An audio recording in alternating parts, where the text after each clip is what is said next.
गुरुर्ब्रह्मा गुरुर्विष्णु गुरुर्देवो महेश्वरः गुरुः साक्षात् परब्रह्मा तस्मै श्रीगुरवे नमः। ब्रह्मानन्दं परमसुखदं केवलं ज्ञानमूर्तिं द्वन्द्वातीतं त्रिगुणरहितं सद्गुरुं तं नमामि। सहनाववतु सहनौ भुनक्तु सह वीर्यङ्करवावहै तेजस्विनावधीतमस्तु मा विद्विषावहै। ॐ पूर्णमदं पूर्णमिदं पूर्णात् पूर्णमुदच्यते पूर्णस्य पूर्णमादाय पूर्णमेवावशिष्यते। मातृभ्यो नमः पितृभ्यो नमः आचार्येभ्यो नमः अतिथिदेवताभ्यो नमः राष्ट्रदेवताभ्यो नमः दरिद्रनारायणदेवताभ्यो नमः। हरि ओಂ सर। ಜೈ ಶ್ರೀರಾಮ್. ಥ್ಯಾಂಕ್ಸ್ ಮಾ. ನಾವು ಈ ಗುರುಗಳ ಆಶೀರ್ವಾದ ತಗೊಂಡು ಇವತ್ತು ಪರಮಾರ್ಥ ಚಿಂತಾಮಣಿಯಲ್ಲಿ ನಾವು ಸ್ಟಡಿ ಗ್ರೂಪ್ ಇದೆ, ಅದನ್ನು ಮುಂದುವರಿಸ್ಕೊಂಡು ಹೋಗೋಣ.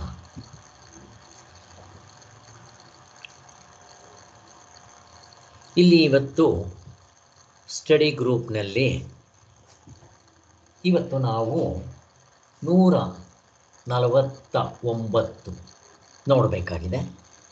ಹಿಂದೆ ಆಗಿದ್ದ ಸಾರಾಂಶ ಸ್ವಲ್ಪ ಮೆಲ್ಕಾಕೊಂಡು ಹೋಗಬೇಕಾಗಿದ್ದು ನಮ್ಮ ಕರ್ತವ್ಯ.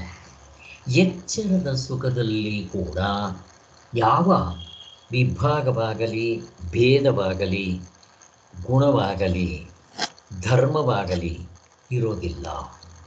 ಹಾಗಂದರೆ ಗಾಢನಿದ್ರೆಯಲ್ಲಿ 100% ಆನಂದ ಇದ್ದರೆ ಎಚ್ಚರದಲ್ಲೂ 100% ಇದೆ, ಕನಸಿನಲ್ಲೂ 100% ಇದೆ. ಯಾಕೆ? ಗಾಢನಿದ್ರೆಯಲ್ಲೂ ಆತ್ಮನಿದ್ದಾನೆ, ಎಚ್ಚರದಲ್ಲೂ ಇದ್ದಾನೆ, ಕನಸಿನಲ್ಲೂ ಇದ್ದಾನೆ. ಅದನ್ನು ನೋಡೋ ಕಲೆ ಬರಬೇಕು ನಮಗೆ. ಆದರೆ ಗಾಢನಿದ್ರೆಯಲ್ಲಿ ಬರೀ ಆತ್ಮಸ್ವರೂಪವಾಗಿರೋದರಿಂದ, ಬರೀ ಸ್ಕ್ರೀನ್ ಇರೋದರಿಂದ, ನಮಗೆ ಈ ಪಿಕ್ಚರ್ ಗಲಾಟೆ ಇಲ್ಲದೆ ಇರೋದರಿಂದ ನಮಗೆ ಅಲ್ಲಿ ಸ್ಪಷ್ಟವಾಗಿ ಆತ್ಮನ ಕಂಡ್ಕೋಬೋದು. ಆದರೆ ಎಚ್ಚರ ಕನಸುಗಳಲ್ಲಿ ಸ್ಕ್ರೀನ್ ಮೇಲೆ ಪಿಕ್ಚರ್ ರನ್ ಆಗ್ತಾ ಇರೋದರಿಂದ ಇಲ್ಲಿ ಸ್ವಲ್ಪ ಕಷ್ಟ.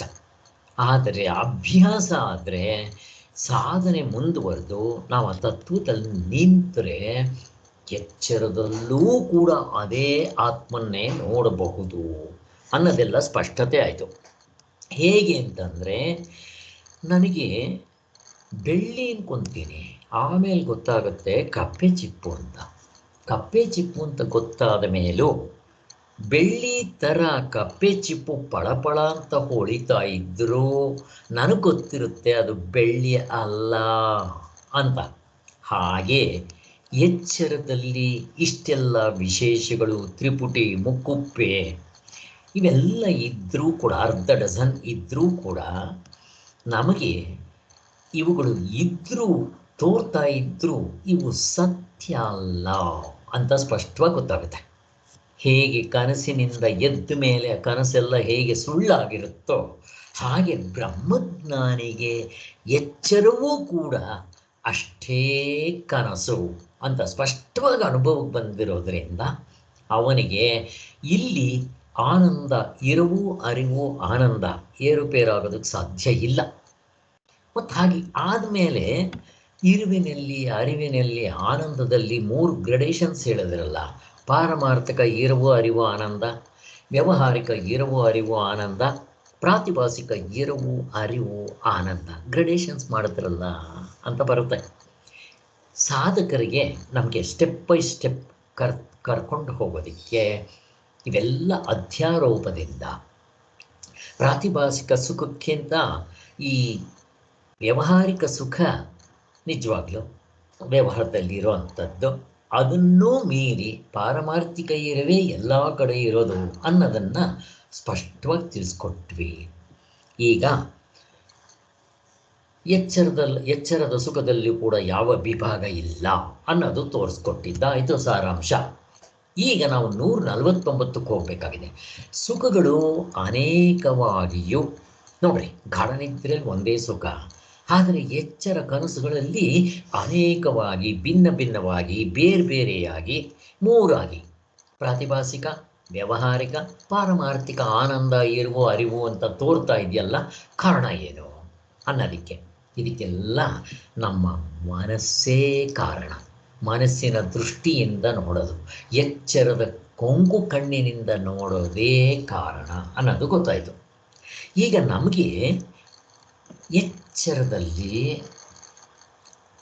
ಪ್ರಿಯ, ಮೋದ, ಪ್ರಮೋದ ಯಾವುದಾದ್ರೂ ಒಂದು ವಸ್ತು ಬಂದರೆ ನಮಗೆ ಪ್ರಿಯ, ಮೋದ, ಪ್ರಮೋದ ಆಗುತ್ತೆ. ಇಲ್ಲಿ ನೋಡ್ರಿ, ಇಲ್ಲೂ ಅಷ್ಟೇ ಆನಂದದ ವೇರಿಯೇಷನ್ಸ್.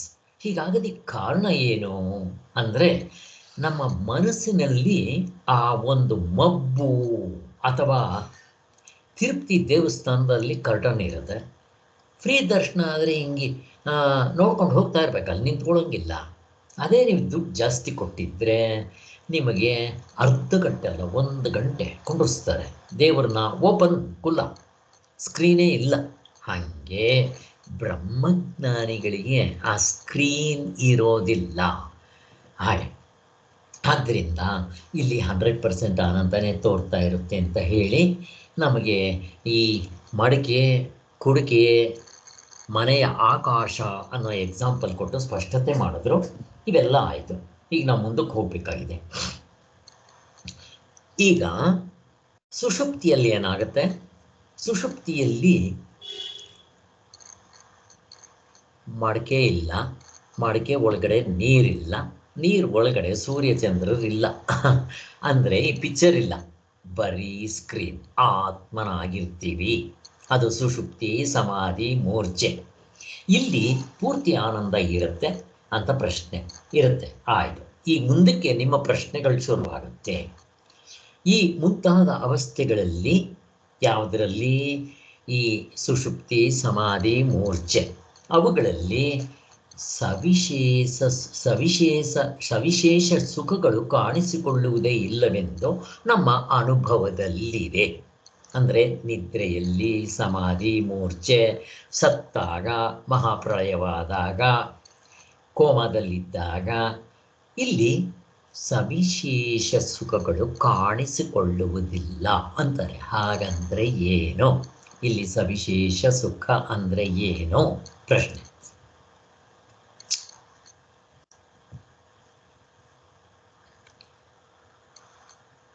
ಯಾರಾದರೂ ಹೇಳಿ.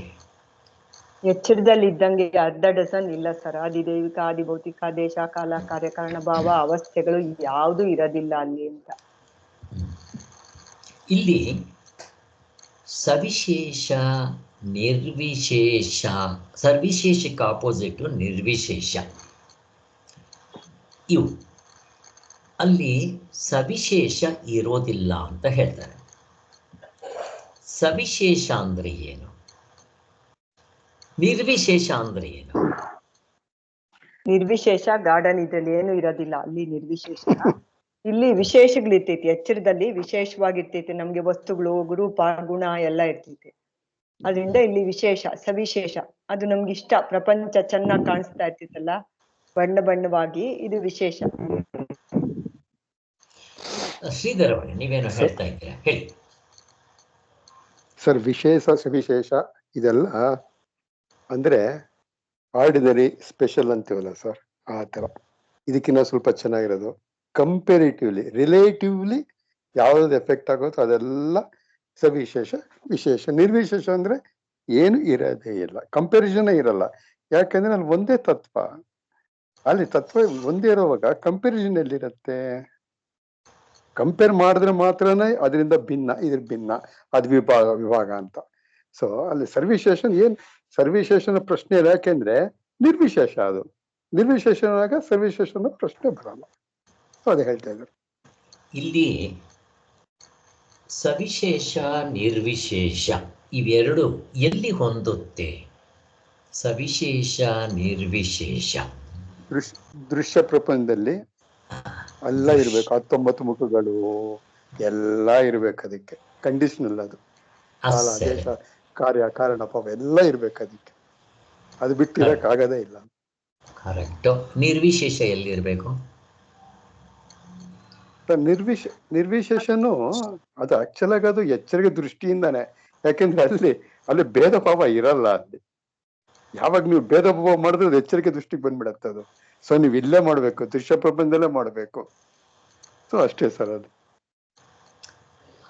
ಇನ್ಯಾರಾದ್ರೂ ಆ್ಯಡ್ ಮಾಡ್ತೀರಾ ಇದಕ್ಕೆ? ನಿರ್ವಿಶೇಷವಾಗಿರೋದು ಗಾಢ ನಿದ್ರೆಯಲ್ಲಿ ಅಲ್ವಾ ಸರ್? ಹೌದು. ಅವ್ರು ಎಚ್ಚರದಲ್ಲಿ 2 ಅಂದ್ರಲ್ಲ ಸರ್? ಎಚ್ಚರಿಕೆ ದೃಷ್ಟಿಯಿಂದ ನಾವು ಅದನ್ನ ಶಬ್ದ ಉಪಯೋಗಿಸೋದು ಎಚ್ಚರಿಕೆ ದೃಷ್ಟಿಯಿಂದ ಅದನ್ನ ಲೆಕ್ಕ ಹಾಕ್ತಾ ಇರೋದು. ಲೆಕ್ಕ ಹಾಕೋದಷ್ಟೇ ಅದು. ಅಲ್ಲಿ ಏನಿರಲ್ಲ, ಅಲ್ಲಿ ಏಕತ್ವ. ಅದು ಇಲ್ಲಿ ವಿಶೇಷ ಅಂತಂದಿದ ತಕ್ಷಣ ದೃಶ್ಯ ಪ್ರಪಂಚದಲ್ಲೇ, ಇಲ್ಲಿ ನಿರ್ವಿಶೇಷ ಅಂದಿದ ತಕ್ಷಣ ಗಾಢ ನಿದ್ರೆನೇ ತಗೋಬೇಕು. ಅದಕ್ಕೆ ನಿಷ್ಕ್ರಿಯ, ನಿರ್ವಿಶೇಷ, ನಿರ್ಗುಣ, ಆಮೇಲೆ ನಿರಾಕಾರ, ನಿರವಸ್ಥ ಹೀಗೆಲ್ಲ ಹೇಳ್ತಾರೆ. ಆದರೆ ಈ ನಿರ್ವಿಶೇಷ ಅನ್ನೋದು ಅಧ್ಯಾರೋಪ ದೃಷ್ಟಿಯಿಂದ. ಹೇಗೆ? ಕಾರ್ಯ ಕಾರಣ. ಕಾರಣ ಎಲ್ಲಿ? ನಿದ್ದೆಯಲ್ಲಿ. ಈಗ ಈ ಆತ್ಮನು ಕಾರ್ಯ ಕಾರಣವನ್ನ ಮೀರಿರ್ತಾನೆ, ನಮಗೆ ಗೊತ್ತು ಚೆನ್ನಾಗಿ. ಅಭಿಧಾನ ಅಭಿಧೇಯ. ಹಾಗೆ ಕೊನೆಗೆ ಇದನ್ನೂ ಅಧ್ಯಾರೋಪ ದೃಷ್ಟಿಯಿಂದ ಸವಿಶೇಷ ತೆಗೆದಾಕಿ ನಿರ್ವಿಶೇಷದಲ್ಲಿ ನಿಲ್ಲಿಸ್ತಾರೆ. ಸರಿ, ಅದು ಗಾಢ ನಿದ್ರೆ ಅಂತಾನೆ ಇಟ್ಕೋಣ. ಅಲ್ಲಿ ಆಮೇಲೆ ಆತ್ಮ ಸವಿಶೇಷ ನಿರ್ವಿಶೇಷಗಳನ್ನ ದಾಟಿರ್ತಾನೆ ಅಂತಾನೆ ಹೇಳಬೇಕು.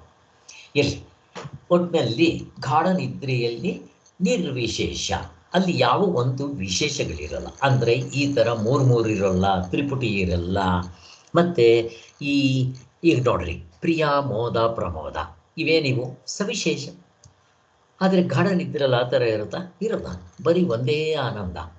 ಆದ್ದರಿಂದ ಮತ್ತೆ 3 ಹೇಳ್ತಾರೆ: ಪ್ರಾತಿಭಾಸಿಕ ಆನಂದ, ವ್ಯಾವಹಾರಿಕ ಆನಂದ ಮತ್ತು ಪಾರಮಾರ್ಥಿಕ ಆನಂದ. ಪಾರಮಾರ್ಥಿಕ ಆನಂದ ಬಂದಿದ್ದೇ ನಿರ್ವಿಶೇಷ ಆನಂದವೇ. ಮಿಕ್ಕಿರೋ 2 ಕೂಡ ಈ ಸವಿಶೇಷ ಆನಂದದ ಗ್ರೂಪ್ದಲ್ಲಿ ನಾವು ಹಾಕ್ಬೋದು. ಅಲ್ಲಿ ಏನಾಯಿತು? ಈ ಮುಂತಾದ ಅವಸ್ಥೆಗಳಲ್ಲಿ ಈ ಬಗೆಯ ಸವಿಶೇಷ ಸುಖಗಳು ಕಾಣಿಸಿಕೊಳ್ಳುವುದೇ ಇಲ್ಲವೆಂದು ನಮ್ಮ ಅನುಭವದಲ್ಲಿದೆ. ನಿದ್ರೆಯಲ್ಲಿ ಕರೆಕ್ಟ್. ಸುಖಗಳು ಅನೇಕ ಬಂದು ತೋರುವುದಕ್ಕೂ ಅವುಗಳಲ್ಲಿ ಕಾರಣ ಹೇಳ್ತಾ ಇದ್ದಾರೆ. ಈಗ ನಮಗೆಲ್ಲಿ ಈಗ ಒಬ್ಬನೇ ಮನುಷ್ಯನಿಗೆ ಒಂದೇ ವಸ್ತು ಬೇರೆ ಬೇರೆ ಗ್ರಡೇಷನಲ್ಲಿ ಆನಂದ ಕೊಡೋದಕ್ಕೆ ಕಾರಣ ಏನು ಅಂತಂದರೆ, ಸಾತ್ವಿಕ, ರಾಜಸಿಕ, ತಾಮಸಿಕ ತಾಮಸ ವಿಭಾಗವಿರುವರಂತೆ ಕಾಣುವುದಕ್ಕೂ, ಸುಖವು ದುಃಖಕ್ಕೆ ವಿರುದ್ಧವೆಂದು ತೋರುವುದಕ್ಕೂ ಈ ಮನಸ್ಸಿನ ವೃತ್ತಿಗಳಲ್ಲದೆ ಮತ್ತೆ ಯಾವುದೊಂದು ಕಾರಣವಿಲ್ಲ ಅಂತ ಹೇಳ್ತಾ ಇದ್ದಾರೆ. ಈಗ ಹಿಂದೆ ಏನು ಹೇಳಿದ್ರು? ಪ್ರಿಯ, ಮೋದ, ಪ್ರಮೋದ, ಅಲ್ಲಿ ಗ್ರೇಡೇಷನ್ಸು, ವೇರಿಯೇಷನ್ಸು. ಮತ್ತು ಒಂದೇ ವಸ್ತು ನಮಗೆ ಬೇರೆ ಬೇರೆ ಕಾಣೋದಕ್ಕೆ ಈ ಸಾತ್ವಿಕ, ರಾಜಸಿಕ, ತಾಮಸಿಕ ಅಂತ ಹೇಳ್ತಾರೆ. ಇದನ್ನು ಹೇಗೆ ಎಕ್ಸ್ಪ್ಲೈನ್ ಮಾಡ್ಬೋದು? ಹೇಗೆ? ಅದೇ ಸರ್, ತಾಮಸ ಗುಣ ಇರೋನ್ಗೆ ಮನಸ್ಸು ತುಂಬಾ ಹರಿದಾಡ್ತಾ ಇರ್ತೈತೆ, ತುಂಬಾ ಫಾಸ್ಟ್ ಆಗಿ ಇರುತ್ತೆ ಮೂಮೆಂಟು. ಇನ್ನ ರಾಜಸ ಗುಣ ಇರೋನ್ಗೆ ಅದಕ್ಕಿಂತ ಸ್ವಲ್ಪ ಕಡಿಮೆ ಆಗಿರ್ತೈತೆ. ಇನ್ನ ಸತ್ವಗುಣ ಇರೋನ್ಗೆ ನಿಧಾನವಾಗಿರುತ್ತೆ ಮನಸ್ಸಿನ ವೃತ್ತಿಗಳು. ಅವಾಗ ಅವನ್ಗೆ ಜಾಸ್ತಿ ಸುಖ ಸಿಗುತ್ತೆ. ಸಾತ್ವಿಕ ಗುಣ ಇರೋನ್ಗೆ ಜಾಸ್ತಿ ಸುಖ ಸಿಗುತ್ತೆ, ಯಾಕೆಂದ್ರೆ ಮನಸ್ಸಿನ ಹರಿದಾಟ ಕಡಿಮೆ ಆಗಿರ್ತೈತೆ. ಈ ರಾಜಸ ಗುಣದವನ್ಗೆ ಜಾಸ್ತಿ ಓಡಾಟ ಇರೋದ್ರಿಂದ ಅವನ್ಗೆ ಇನ್ ಸ್ವಲ್ಪ ಸತ್ವಗುಣದವನ್ಗಿಂತ ಕಡಿಮೆ ಸುಖ ಸಿಗುತ್ತೆ. ಇನ್ನ ತಾಮಸ ಗುಣದವನ್ಗೆ ಜಾಸ್ತಿ ಹರಿದಾಟ ಇರೋದ್ರಿಂದ ಅವನ್ಗೆ ಸುಖ ಕಡಿಮೆ ಆಗುತ್ತೆ. ಗ್ರೇಡೇಷನ್ಸ್. ಈಗ ಈ 3ರಲ್ಲೂ ಒಂದೇ ಆನಂದ ಇದೆಯಾ?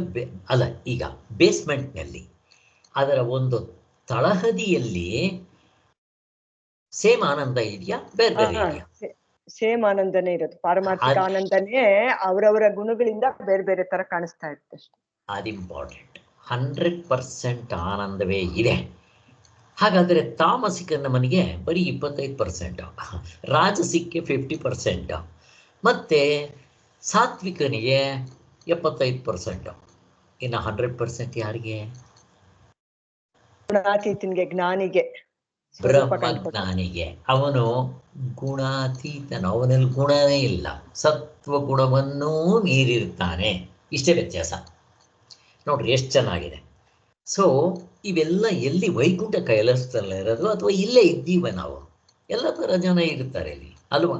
ನೋಡ್ರಿ ಲೆಕ್ಕ ಹಾಕೊಂಡ್ರೆ ಎಲ್ಲ ಥರ ಜನ ಇಲ್ಲೇ ಇರ್ತೀವಿ. ಸೊ ಈ ವ್ಯತ್ಯಾಸನ ನಾವು ಮನಸ್ಸಿನಲ್ಲಿ ಇಟ್ಕೋಬೇಕು. ಈಗ ಸತ್ವಗುಣದಲ್ಲಿರೋವನು ರಾಜಸಿಕಕ್ಕೆ ಬರಬೇಕು. ಈಗ ರಾಜಸಿಕದಲ್ಲಿರೋವನು ಸತ್ವಗುಣದಲ್ಲಿರೋವನು ರಾಜಸಿಕಕ್ಕೆ ಬರಬೇಕಾದ್ರೆ ಏನು ಮಾಡಬೇಕು? ತಮೋಗುಣ ಅಂದರೆ ಏನು? ಆ್ಯಕ್ಚುಲಿ ತಮೋಗುಣದವನು ರಾಜಸಿಕಕ್ಕೆ ಬರಬೇಕು. ತಮೋಗುಣ ಅಂದರೆ ಏನು? ಅದ್ರ ಕ್ವಾಲಿಫಿಕೇಶನ್ಸ್, ಅದ್ರ ಕ್ಯಾರೆಕ್ಟರ್? ಸೋಮಾರಿತನ, ಆಲಸ್ಯ, ಕೆಲಸ ಮಾಡಲ್ಲ, ಸುಖ ಮಾತ್ರ ಬೇಕು, ಸಾಲ ಮಾಡಿ ತುಪ್ಪ ತಿನ್ನು ಅಂತ ಆ ತರ ತಾಮಸ ಗುಣ ಇರುತ್ತೆ ಅವ್ರಿಗೆ. ಸುಖ ಮಾತ್ರ ಬೇಕು, ಕಷ್ಟ ಪಡಬಾರ್ದು ಅಂತ. ಆಮೇಲೆ ಇನ್ಯಾರಾದ್ರೂ ಆ್ಯಡ್ ಮಾಡಂಗಿದ್ರೆ ಮಾಡ್ರಿ. ಅವರು ರಜೋಗುಣಕ್ಕೆ ಬರ್ಬೇಕು ಅಂದ್ರೆ ಅವರು ಎಬ್ಬಿಸ್ಕೊಬೇಕು. ಆ ತಮೋಗುಣನ ಹೊರಗಡೆಗೆ ಹಾಕಿ ನಾವು ಎದ್ದೇಳ್ಬೇಕು. ನಾನು ಕೆಲಸ ಮಾಡ್ಬೇಕು ಅಂತ ಹೊರಗಡೆಯಿಂದ ರಜೋಗುಣನ ಎಬ್ಬಿಸ್ಕೊಬೇಕು. ಹೆಂಗೆ ಎಬ್ಬಿಸ್ಕೊಳ್ಳೋದು? ಕೆಲಸ ಮಾಡಕ್ಕೆ ನಾವು ಮನಸ್ಸಲ್ಲಿ ನಿರ್ಧಾರ ಮಾಡ್ಕೊಂಡು ಎದ್ದೇಳೋದು, ನಾನ್ ಮಾಡ್ಬೇಕು ಈ ಕೆಲಸ ಅಂತ ತಗೊಳ್ಳೋದು. ಅದನ್ನ ಆ ನಿರ್ಧಾರ ಮಾಡ್ಬೇಕಾದ್ರೆ ಏನ್ ಮಾಡ್ಬೇಕು? ಸಂಕಲ್ಪ ಮಾಡ್ಬೇಕು. ಇದಕ್ಕೆ ಸೋಮಾರಿತನಕ್ಕೆ ವಿರುದ್ಧವಾಗಿ ನಾವು ಕೆಲಸದಲ್ಲಿ ಎಚ್ಚರಿಸ್ಕೊಬೇಕು ಮನಸ್ಸನ್ನ. ಯಾರಾದ್ರೂ ಆಡ್ ಮಾಡ್ತೀರಾ ಇದಕ್ಕೆ? ತಮೋಗುಣದಲ್ಲಿರೋನ್ ರಜಸ್ಸು ಗುಣಕ್ಕೆ ಬರ್ಬೇಕಾದ್ರೆ ಎಕ್ಸಾಂಪಲ್ ಇಲ್ಲ ಸರ್. ವಿವೇಕಾನಂದ್ರ ಹತ್ರಕ್ಕೊಬ್ಬ ಸೋಮಾರಿ ಬಂದಿರ್ತಾನಂತೆ, ನನ್ಗೆ ಇದು ಮಂತ್ರ ದೀಕ್ಷೆ ಕೊಡ್ರಿ ಅಂತಾನೋ ಏನೋ ಕೇಳ್ತಾನಂತೆ. ಅದಕ್ಕೆ ಫಸ್ಟ್ ಹೋಗಿ ನೀನು ಕಳ್ತನ ಮಾಡ್ಕೊಂಡ್ ಬಾ ಅಂತ ಕಳ್ಸ್ತಾರ. ಅಂದ್ರೆ ಅವನ್ನ ಕೆಲ್ಸದಲ್ಲಿ ತೊಡಗಿಸ್ಬೇಕು ಫಸ್ಟ್, ಸೋಮಾರಿತನ ಹೋಗಿ ಅಂತ. ಸೊ ಈ ತಮೋಗುಣದವರಿಗೆ ಮನಸ್ಸಿನಲ್ಲಿ ಕಾಮ ಇರುತ್ತೆ, ಆಸೆ ತುಂಬಾ ಇರುತ್ತೆ. ಎಲ್ರಿಗೂ ಇರುತ್ತೆ ಕಾಮ. ಯಾಕೆ ಹೇಳ್ರಿ ಕಾಮ ಇರೋದಕ್ಕೆ ಕಾರಣ? ಎಲ್ರಿಗೂ ಇರುತ್ತೆ ಕಾಮ. ಯಾಕೆ? ಅವಿದ್ಯೆ ಅಲ್ಲ, ಅವಿದ್ಯೆ ಸೆರೆ. ನಾವೆಲ್ಲ ಆತ್ಮಸ್ವರೂಪಿಗಳು. ಏನಾದರೂ ಮಾಡಿ ಆನಂದ ಪಡಿಬೇಕು ಅನ್ನೋದು ಇದ್ದೇ ಇರುತ್ತೆ. ಅದರಿಂದ ಕಾಮ ಪ್ರತಿಯೊಬ್ಬರಿಗೂ ಇರುತ್ತೆ. ಆದರೆ ಈ ಮನಸ್ಸು ತಮೋಗುಣ ಆಗಿರುತ್ತೆ. ಅಂದರೆ ಸೋಂಬೇರಿತನದಿಂದ ಏನು ಕೆಲಸ ಮಾಡೋದಕ್ಕೂ ಇಷ್ಟ ಆಗಲ್ಲ. ಈಗ ಫಾರ್ ಎಕ್ಸಾಂಪಲ್ ಯಾರಾದ್ರೂ ಕೊಡ್ರಿ ಎಕ್ಸಾಂಪಲ್, ನಿಮ್ಗೆ ಇನ್ಯಾರಾದ್ರೂ ಗೊತ್ತಿದ್ರೆ ತಮೋಗುಣದಿಂದ ರಜೋಗುಣಕ್ಕೆ ಬರೋದಕ್ಕೆ ಏನು ಮಾಡಬೇಕು? ಯಾರಿಗಾದ್ರೂ? ಈಗ ಒಬ್ಬ ಇರ್ತಾನೆ ತಮೋಗುಣಿ, ಏನು ಕೆಲಸನೂ ಮಾಡಲ್ಲ, ಬಟ್ ಅವನಿಗೆ ಸೈಕಲ್ ಬೇಕು ಅನ್ನೋ ಆಸೆ ಇರುತ್ತೆ. ಅದನ್ನು ನಾವು ಕಂಡುಕೊಂಡಾಗ, ನೋಡಪ್ಪ ನಿಂಗೆ ನಾನು ಸೈಕಲ್ ಕೊಡಿಸ್ತೀನಿ, ದಿನ ಬಂದು ನಮ್ಮ ಮನೆಗೆ ಪಾತಿ ಕಟ್ಟಬೇಕು, ನೀರು ಹಾಕಬೇಕು, ಪ್ರತಿ ಸಾರಿ ಮಾಡ್ತಾ ಇರಬೇಕು. ಈಗ 1 ವರ್ಷ ಮಾಡ, ನಿನ್ನ ಸಂಬಳದಲ್ಲಿ ನಾನೆಲ್ಲ ಕಲೆಕ್ಟ್ ಮಾಡಿ ನಿಂಗೊಂದು ಸೈಕಲ್ ಕೊಡಿಸ್ತೀನಿ. ಆಸೆ ತೋರಿಸ್ಬೇಕು. ಅದು ಕಾಮ್ಯ ಕರ್ಮನೇ ಇಟ್ಕೊಳ್ಳಿ. ಆದರೆ ಅವನಿಗೆ ಆಸೆ ತೋರಿಸಿದ ತಕ್ಷಣ ಅವನ ಮೆತ್ತಿಗೆ ಆ ಸೈಕಲ್ ಮೇಲಿರೋ ಆಸೆಯಿಂದ ಕೆಲಸ ಮಾಡ್ತಾ ಬರ್ತಾನೆ. ಆಮೇಲೆ ಅವನಿಗೆ ಸೈಕಲ್ ಕೊಡಿಸ್ತೀವಿ. ಹೀಗೆ ತಮೋಗುಣದಲ್ಲಿರೋವರಿಗೆ ಆಸೆ ತೋರಿಸಿ ಮೇಲಕ್ಕೆ ಕರ್ಕೊಂಡ್ಬರ್ಬೇಕು. ಈಗ ರಜೋಗುಣದಲ್ಲಿರೋವನ ಗುಣ ಏನು? ಆಮೇಲೆ ತಮೋಗುಣದಲ್ಲಿರೋವನ ಗುಣ ಇನ್ನೇನಪ್ಪ ಅಂದರೆ ಸೋಂಬೇರಿತನ, ಆಲಸ್ಯ, ಪೋಸ್ಟ್ಪೋನ್ಮೆಂಟು. ಆಮೇಲೆ ಮಾಡೋಣ, ನಾಳೆ ಮಾಡೋಣ, ಅಯ್ಯೋ ನನಗಿವತ್ತು ಆಗೋದಿಲ್ಲ. ಸೋಂಬೇರಿ ಅಂದರೆ ಸೋಂಬೇರಿ. ಇದಕ್ಕೆ ಇನ್ನೊಂದು ಕಥೆ ಇದೆ, ಇನ್ಯಾವತ್ತಾದ್ರೂ ಹೇಳ್ತೀನಿ, ಇವಾಗ ಸದ್ಯಕ್ಕಿದ ಸಂಬಂಧ ಇಲ್ಲ. ಈಗ ರಜೋಗುಣದಲ್ಲಿರೋವ್ರನ್ನ, ರಜೋಗುಣದವ್ರ ಸ್ವಭಾವ ಏನು? ರಜೋಗುಣದವ್ರ ಸ್ವಭಾವ ಏನು? ಇದಕ್ಕೆ ಸಂಬಂಧ ಇಲ್ಲ. ಕೆಲ್ಸಕ್ಕೆ ಮುಂದೆ ಬರ್ತಾರೆ, ಕಷ್ಟಪಡ್ತಾರೆ, ನಾನ್ ಮಾಡ್ತಾ ಇದ್ದೀನಿ ಅನ್ನೋ ಅಹಂ ಜಾಸ್ತಿ ಇರುತ್ತಿದೆ ರಜೋಗುಣದಲ್ಲಿ. ಇಲ್ಲಿ ಕರ್ತೃತ್ವ, ಭೋಕ್ತೃತ್ವ ಜಾಸ್ತಿ ಇರುತ್ತೆ. ಸತ್ವಗುಣಿಗೆ ಕಂಪೇರ್ ಮಾಡಿದ್ರೆ ಜಾಸ್ತಿ ಇರುತ್ತೆ. ಹಾಗೆ ಆದರೆ ತಮೋಗುಣಿಗೆ ಕಂಪೇರ್ ಮಾಡಿದ್ರೆ ಈ ಕಡಿಮೆ ಇರುತ್ತೆ ಸ್ವಲ್ಪ, ರಜೋಗುಣ ತಮೋಗುಣ.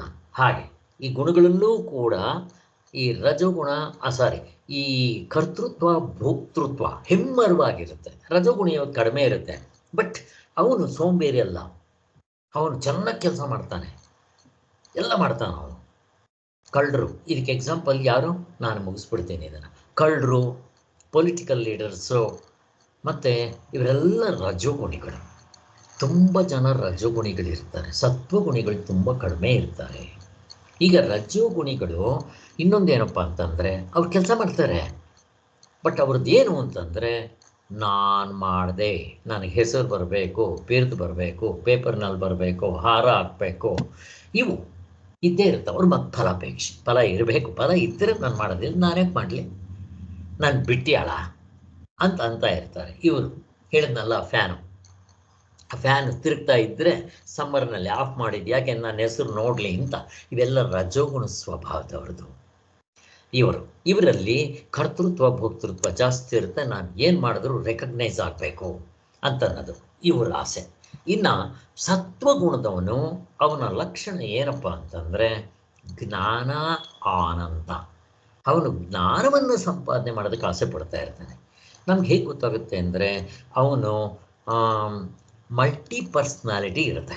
ಈ ಕಡೆ ಸಂಗೀತ ಕಲಿಯೋದು, ಈ ಕಡೆ ಕಲೆ, ಈ ಕಡೆ ಅದು ಇದು ಎಲ್ಲ ವಿದ್ಯೆಗಳನ್ನ ಕಲಿಯೋದಕ್ಕೆ ಪ್ರಯತ್ನ ಮಾಡ್ತಾ ಇರ್ತಾನೆ. ಯಾಕೆಂದರೆ ಅದು ಜ್ಞಾನ, ಅದು ಕಲಿಬೇಕು.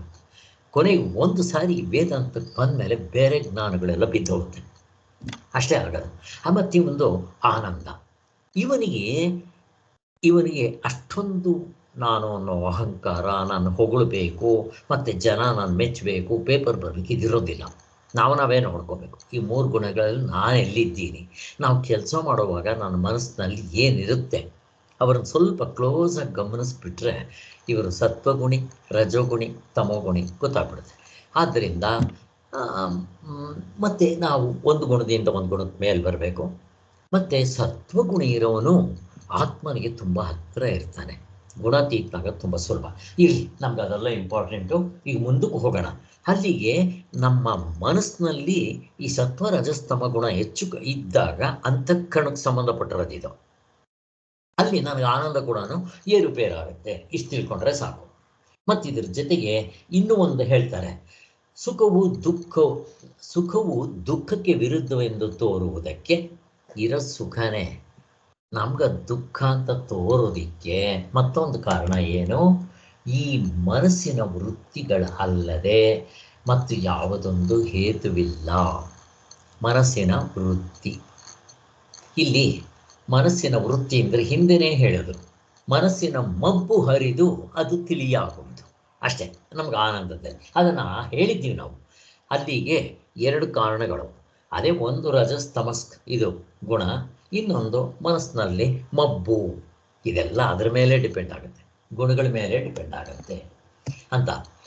ಮತ್ತೆ 2 ಸುಖಗಳನ್ನಿಟ್ಟುಕೊಂಡು ಅವೆರಡಕ್ಕೂ ಇರುವ ತಾರತಮ್ಯವನ್ನು ಕಂಡುಹಿಡಿಯಬೇಕೆಂದು ನಾವು ಪ್ರಯತ್ನ ಪಟ್ಟರೆ ಮನೋವೃತ್ತಿಯ ಉಪಾಧಿಯನ್ನು ಸುಖಕ್ಕೆ ನಿಮಿತ್ತವಾಗಿ ಕಾಣಿಸಿಕೊಂಡ ವಿಷಯವನ್ನು ಕೈಬಿಟ್ಟು ಸುಖದ ಸ್ವರೂಪದಲ್ಲಿ ಯಾವ ವಿಭಾಗವನ್ನಾಗಲಿ ಭೇದವನ್ನಾಗಲಿ ತೋರಿಸುವುದು ಎಂದಿಗೂ ಆಗಲಾರದು. ಇಲ್ಲಿ ಸ್ಟೆಪ್ ಬೈ ಸ್ಟೆಪ್ ಹೋಗೋಣ. ಈಗ ನಮಗೆ 2 ಸುಖಗಳನ್ನಿಟ್ಟುಕೊಂಡು ಅವೆರಡಕ್ಕೂ ನಾವು ವ್ಯತ್ಯಾಸ ನೋಡ್ತಾ ಹೋಗಬೇಕು. ಆವಾಗ ಏನರ್ಥ ಆಗುತ್ತೆ ನಮಗೆ? ನಿಮಗೆಲ್ಲ ಎಕ್ಸಾಂಪಲ್ ಕೊಟ್ಟಿದ್ದೆ, ಎಕ್ಸಾಂಪಲೇ ಇಟ್ಕೊಂಡು ಹೇಳಬೇಕು. 2 ಸುಖಗಳು, ಕೆಳಗಿಂದು ಕಡಿಮೆ, ಸ್ವಲ್ಪ ಮೇಲಿಂದು ಸುಖ ಜಾಸ್ತಿ ಅಂತ ಹೇಳ್ತಾ ಬರ್ತೀವಿ. ಹಾಗೆ ಕೆಳಗಿಂದು ಹೋಲಿಸಿ ಮೇಲಿಂದು ಹೆಚ್ಚಿನ ಸುಖ ಅಂತ ಹೇಳ್ತಾ ಇರ್ತೀವಿ ನಾವು. ಎಕ್ಸಾಂಪಲ್ ಯಾರಾದರೂ ಕೊಡೋಕೆ ಬರುತ್ತಾ?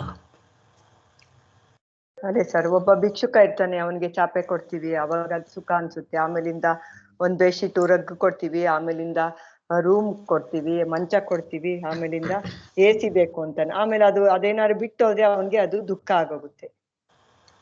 ಒಂದೇನಾದ್ರು ಕಡಿಮೆ ಆದ್ರೆ ದುಃಖ ಅನ್ಸುತ್ತೆ. ಅಷ್ಟೇ 2. ಅಲ್ಲಿ ನಿಜವಾಗ್ಲೂ ಅವನು ಮೊದಲನೇದೇ ಸುಖವಾಗಿತ್ತು, ನೆಲದ ಮೇಲೆ ಮಲ್ಕೊಳ್ಳೋದೇ ಸುಖವಾಗಿತ್ತು ಅವನಿಗೆ. ಆದರೆ ಅವನಿಗೆ ಜಮಖಾನ ಚಾಪೆ ಕೊಟ್ಟಿದ ತಕ್ಷಣ ಅವನಿಗೆ ಅದು ಸುಖ ಸ್ಟಾರ್ಟ್ ಆಯಿತು, ಇದು ದುಃಖ ಆಯಿತು. ಅಲ್ಲಿಗೆ ದುಃಖ ಅನ್ನೋದು ರಿಲೇಟಿವ್ ಟರ್ಮ್, ಎಲ್ಲ ಸುಖವೇ ಇರೋದು. ಆದ್ದರಿಂದ ಈವನ್ ಆ ಸುಖವೂ ಕೂಡ ಪೂರ್ತಿ ಆಗಬೇಕಾದ್ರೆ ಆನಂದ ಅಂತ ಕರೀತಾರೆ. ಅದಕ್ಕೆ ಸುಖ ದುಃಖ ದ್ವಂದ್ವಗಳು ಎಲ್ಲಿ. ಸೊ ಅಲ್ಲಿಗೆ ಮನೋವೃತ್ತಿಯ ಉಪಾಧಿಯನ್ನು ಸುಖಕ್ಕೆ ನಿಮಿತ್ತವಾಗಿ ಕಾಣಿಸ್ಕೊಂಡ ವಿಷಯವನ್ನು ಕೈಬಿಟ್ಟು ಸುಖದ ಸ್ವರೂಪದಲ್ಲಿ ಯಾವ ವಿಭಾಗವನ್ನಲ್ಲಿ ಭೇದವನ್ನಲ್ಲಿ ತೋರಿಸುವುದು ಆಗೋದಿಲ್ಲ. ನಮಗೆ ಸುಖದಲ್ಲಿ ಭೇದ ಇಲ್ಲ ಅಂತ ಹೇಳಿ ಇಷ್ಟೊತ್ತು ನಾವು ಅದನ್ನೇ ಚಿಂತನೆ ಮಾಡಿದ್ದು.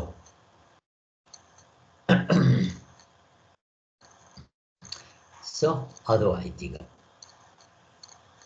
ಉಪಾದಿಯಾದ ವೃತ್ತಿಯ ವಿಕಾರವು ಉಪಹಿತವಾದ ಸುಖದ ಸ್ವರೂಪಕ್ಕೆ ಎಂದಿಗೂ ಅಂಟಲಾರದೆಂಬುದನ್ನು ಮನದೊಂದ ಕೂಡಲೇ ನಮಗೆ ಇದು ಮನಸ್ಸಿಗೆ ಪೂರ್ತಿಯಾಗಿ ಒಪ್ಪಾಗುತ್ತದೆ. ಈಗ ಇಲ್ಲಿ ಇನ್ನೊಂದು ವಿಚಾರ ಡಿಸ್ಕಸ್ ಮಾಡಬೇಕಾಗಿದೆ. ಉಪಾದಿ, ಆ ಉಪಾದಿ ಸ್ವರೂಪಕ್ಕೆ ಏನಾದರೂ ಅಂಟ್ಕೊಳ್ಳುತ್ತಾ ಅಂತ ಪ್ರಶ್ನೆ. ಇದನ್ನು ಯಾರಾದರೂ ಎಕ್ಸ್ಪ್ಲೇನ್ ಮಾಡ್ತೀರಾ? ಉಪಾದಿ ಅಂದರೆ ಏನು, ಸ್ವರೂಪಕ್ಕೆ ಅಂಟ್ಕೊಳ್ಳೋದು ಅಂದರೆ ಏನು? ಅರ್ಥ ಆಗ್ಲಿಲ್ವಾ? ಪ್ರಶ್ನೆ ಕಷ್ಟ ಇದೆಯಾ? ಆಯ್ತು ಸರ್. ಉಪಾದಿ ಅಂದ್ರೆ ಶರೀರ ಉಪಾದಿ. ಆತ್ಮಸ್ವರೂಪಕ್ಕೆ ಯಾವುದೇ ವಿಕಾರನೂ ಅಂಟ್ಕೊಳ್ಳಲ್ಲ, ಯಾವುದೇ ಅಂಟು ಇಲ್ಲ. ಅದಕ್ಕೆ ಅಸಂಗನು ಅಂತ ಹೇಳೋದು ಆತ್ಮಸ್ವರೂಪಕ್ಕೆ. ಈಗ ಸೂರ್ಯ ಇರ್ತಾನೆ, ಸೂರ್ಯ ಕೊಳಚೆ ಪ್ರದೇಶದಲ್ಲೂ ಬೆಳಗ್ತಾ ಇರ್ತಾನೆ, ಚೆನ್ನಾಗಿರೋ ನದಿ ನೀರ್ನು ಬೆಳಗ್ತಾ ಇರ್ತಾನೆ, ಕೊಳ ಎಲ್ಲದನ್ನು ಬೆಳಗ್ತಾ ಇರ್ತಾನೆ. ಈ ಕೊಳಚೆ ನೀರಿನ ಗಲೀಜೇನು ಸೂರ್ಯನಿಗೆ ಅಂಟ್ಕೊಳ್ಳೋದಿಲ್ಲ. ಅವನು ಬೆಳಕಿನ ಸ್ವರೂಪ, ಅವನು ಬೆಳಗ್ತಾ ಇರ್ತಾನಷ್ಟೇ, ಅವನ್ಗೆ ಯಾವ್ದು ಕಲ್ಮಶ ಅಂಟ್ಕೊಳ್ಳಲ್ಲ. ಅದೇ ತರ ಉಪಾದಿಗಳಿಂದ ಆಗುವಂಥದ್ದು ಆತ್ಮಸ್ವರೂಪಕ್ಕೆ ಇಲ್ಲ ಅಂತ. ಹಾಗೆ ಇನ್ಯಾರಾದ್ರೂ ಬೇರೆ ಎಕ್ಸಾಂಪಲ್ಸ್ ಕೊಡಿ. ಇದೆ, ಬೇಕಾದಷ್ಟು ಎಕ್ಸಾಂಪಲ್ಸ್ ಇದೆ. ಇನ್ಯಾರಾದ್ರೂ ತಮ್ಗೆ ಅರ್ಥ ಆಗಿದ್ರೆ ಗೊತ್ತಿದ್ರೆ ಕೊಡಿ. ಉಪಾದಿ ಅದ್ರ ಅಂಟ್ಕೊಳ್ಳಲ್ಲ. ಆಕಾಶ ಯಾವುದಕ್ಕೆ? ಆಕಾಶದಲ್ಲಿ ಘಟಾಕಾಶ ಆಗ್ಬೋದು, ಅಂತರ ಬೇರೆ ಬೇಕಾಗಿರುತ್ತಲ್ಲ. ಆಕಾಶಕ್ಕೆ ಏನು ಅಂಟ್ಕೊಳ್ಳಲ್ಲ, ಅದು ಚೇಂಜು ಆಗಲ್ಲ, ಎಲ್ಲೂ ಹೋಗೋದು ಇಲ್ಲ. ಘಟ ಬೇರೆ ಬೇರೆ ಆಗತ್ತಷ್ಟೆ. ಹಾಗೆ ಆಗ ಇದರಲ್ಲಿ ಒಂದು ಘಟದಲ್ಲಿ ನೀರಿರ್ಬೋದು, ಅಮೃತ ಇರ್ಬೋದು, ಇದಿರ್ಬೋದು, ಕೊಳಚೆ ಇರ್ಬೋದು. ಆಕಾಶಕ್ಕೆ ಏನು ಆಗಲ್ಲ, ಹಾಗೆ ಇರುತ್ತೆ. ಹಾಗೆ ಇನ್ಯಾರಾದ್ರೂ ಆ್ಯಡ್ ಮಾಡ್ತೀರಾ? ರಾಮಕೃಷ್ಣ ಪರಮಹಂಸರು ಪುಣ್ಯನೂ ಅಂಟ್ಕೊಳೋದಿಲ್ಲ, ವೀರಪ್ಪಂದು ಪಾಪನೂ ಅಂಟ್ಕೊಳೋದಿಲ್ಲ. ಯಾರ್ಗ ಅಂಟ್ಕೊಳ್ಳಲ್ಲ? ಆತ್ಮನಿಗೆ. ಆತ್ಮನಿಗೆ, ಕರೆಕ್ಟ್. ಅದನ್ನು ಸೂರ್ಯ ಅಂತಲೂ ಹೇಳಿದ್ರು, ಅದು ಆಗತ್ತೆ. ಈಗ ಸೂರ್ಯ ಮೇಲ್ಗಡೆ ಇರ್ತಾನೆ, ಅರಮನೆ ಮೇಲೆ ಬೆಳಗ್ತಾನೆ, ಅಥವಾ ಒಂದು ಮಡಿಕೆಯಲ್ಲಿ ಗಂಧ ಹಾಕಿದ್ರೆ, ಆ ಗಂಧ ಹಾಕಿದ್ರೆ ಈ ಗಂಧದ ವಾಸನೆ ಆಕಾಶಕ್ಕೆ ತಾಕುತ್ತೇನೋ?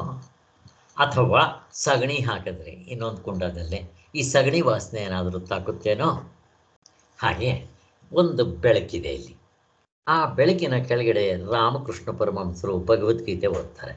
ಅದರ ಪುಣ್ಯ ಈ ಬೆಳಕಿಗೆ ತಾಕುತ್ತೇನೋ? ಈ ಬೆಳಕು ಬರುತ್ತಾ? ಪುಣ್ಯ ಬರೋದಿಲ್ಲ. ಹೋಗಲಿ, ಈ ವೀರಪ್ಪ ಕಳ್ತನ ಮಾಡ್ತಾನೆ, ಅವನು ಕಳ್ತನ ಮಾಡಿದ ಪಾಪ ಏನಾದರೂ ಈ ಬೆಳಕಿಗೆ ಬರುತ್ತಾ?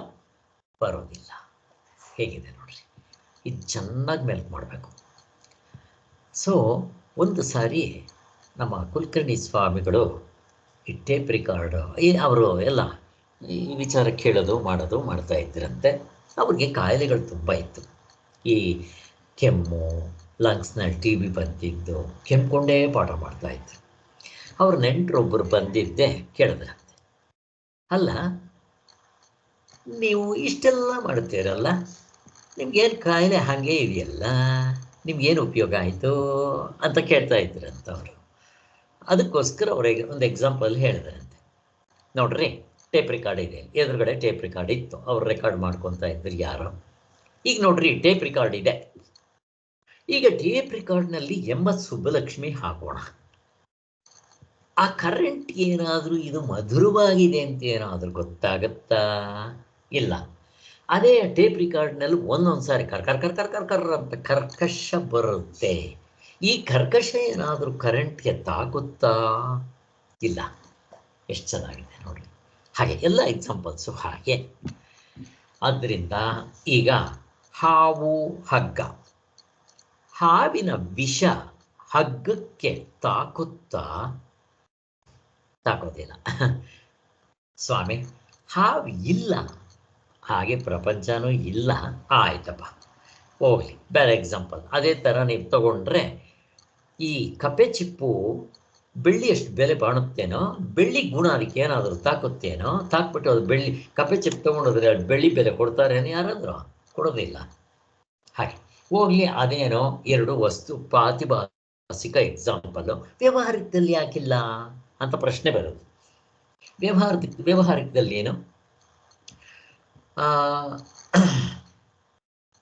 ಏನು ವ್ಯವಹಾರ, ಏನೋ ಒಂದು ಎಕ್ಸಾಂಪಲ್ ಕೊಡಬೇಕು ಅಂದ್ಕೊಂಡೆ. ವ್ಯವಹಾರದಲ್ಲಿ ಚೆನ್ನಾಗಿದೆ ಎಕ್ಸಾಂಪಲ್. ಇದು ಹೋಗ್ಲಿ, ಒಡವೆಗಳು, ಚಿನ್ನ.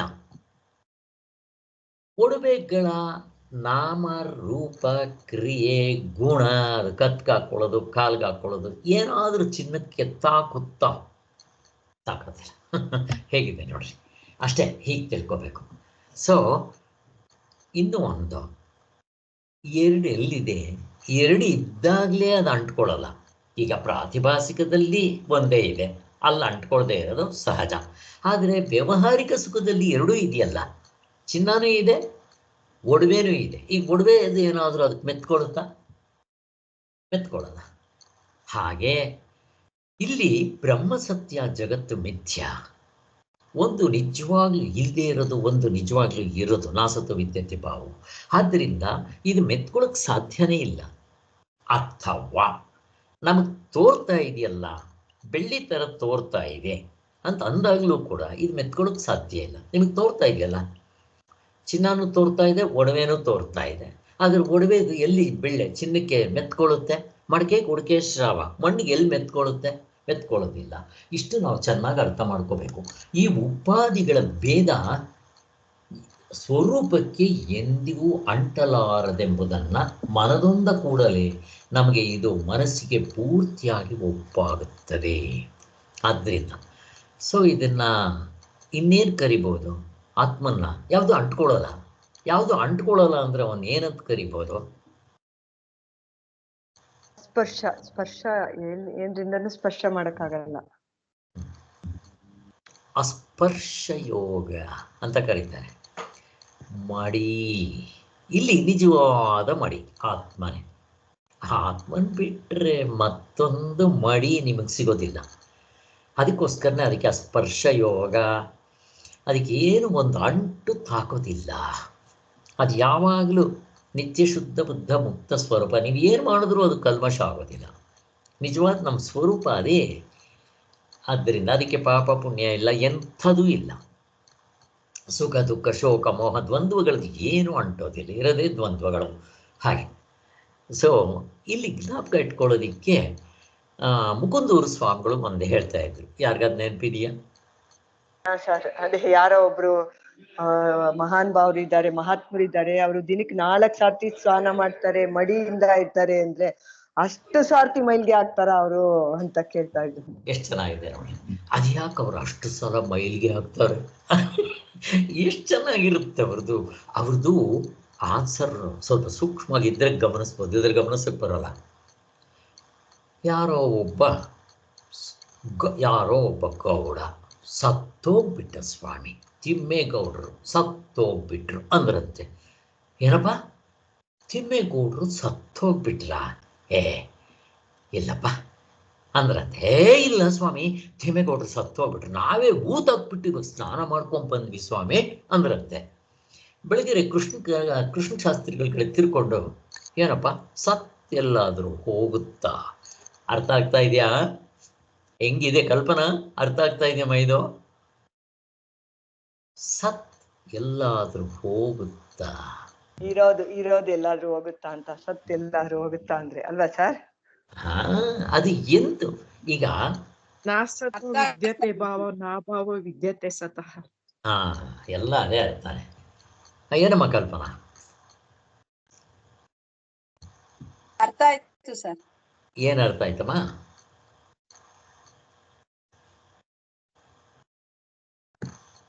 ಓಕೆ, ಇನ್ಯಾರಾದ್ರೂ ಅದನ್ನ ಎಕ್ಸ್ಪ್ಲೈನ್ ಮಾಡಿ.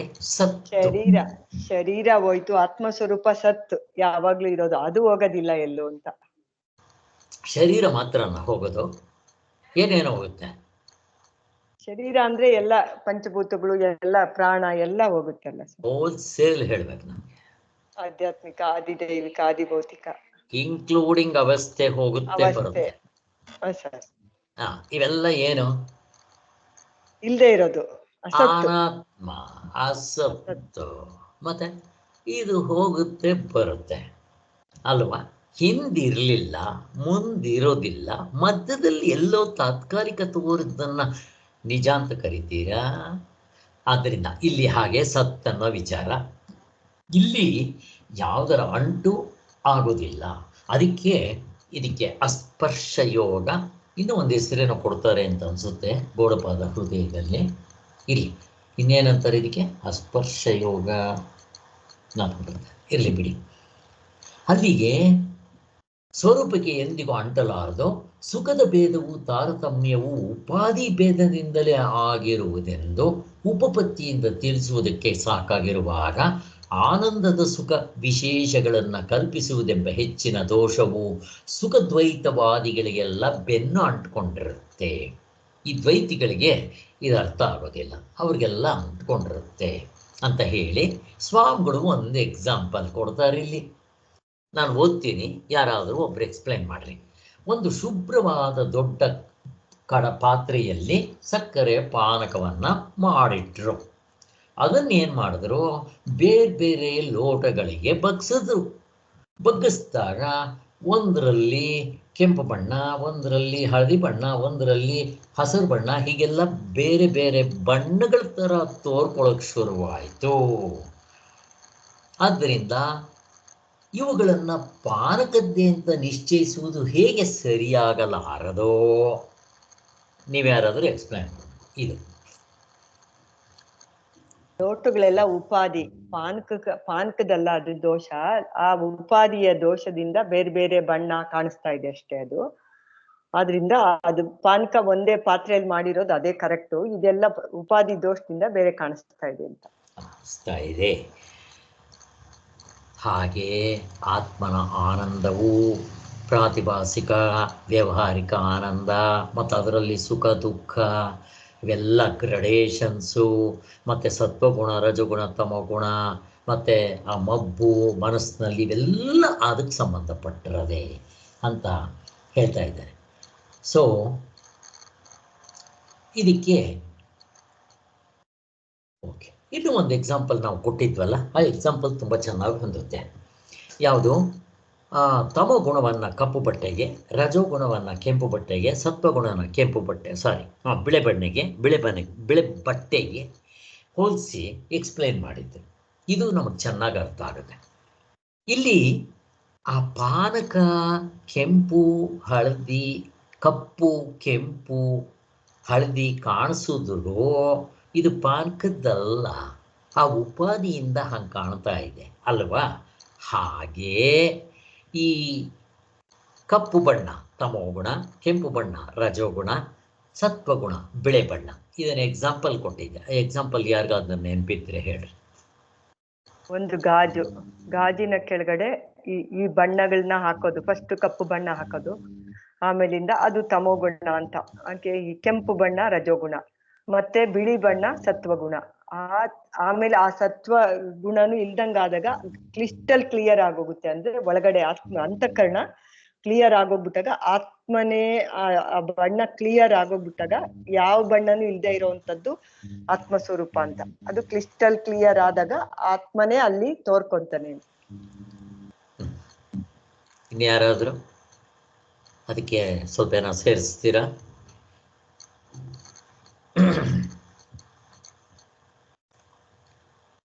ಈಗ ಒಂದು ಟೇಬಲ್ ಮೇಲೆ ಒಂದು ಟ್ರಾನ್ಸ್ಪರೆಂಟ್ ಗ್ಲಾಸ್ ಇಡ್ರಿ, ಅದರ ಮೇಲೆ ಒಂದು ಕಪ್ಪು ಬಟ್ಟೆ ಇಡ್ರಿ, ಅದರ ಮೇಲೆ ಇನ್ನೊಂದು ಟ್ರಾನ್ಸ್ಪರೆಂಟ್ ಗ್ಲಾಸ್ ಇಡ್ರಿ. ಈಗ ಮೇಲ್ಗಡೆ ಇರೋ transparent glass transparent, crystal clear, ಶುದ್ಧವಾಗಿರುತ್ತೆ, ಅದರಲ್ಲಿ ಏನು ಕಾಣಿಸೋಲ್ಲ, ಟ್ರಾನ್ಸ್ಪರೆಂಟ್. ಈಗ ಅದು ಹೆಂಗೆ ಕಾಣುತ್ತೆ? ಕಪ್ಪು ಬಣ್ಣ ಕಾಣುತ್ತೆ.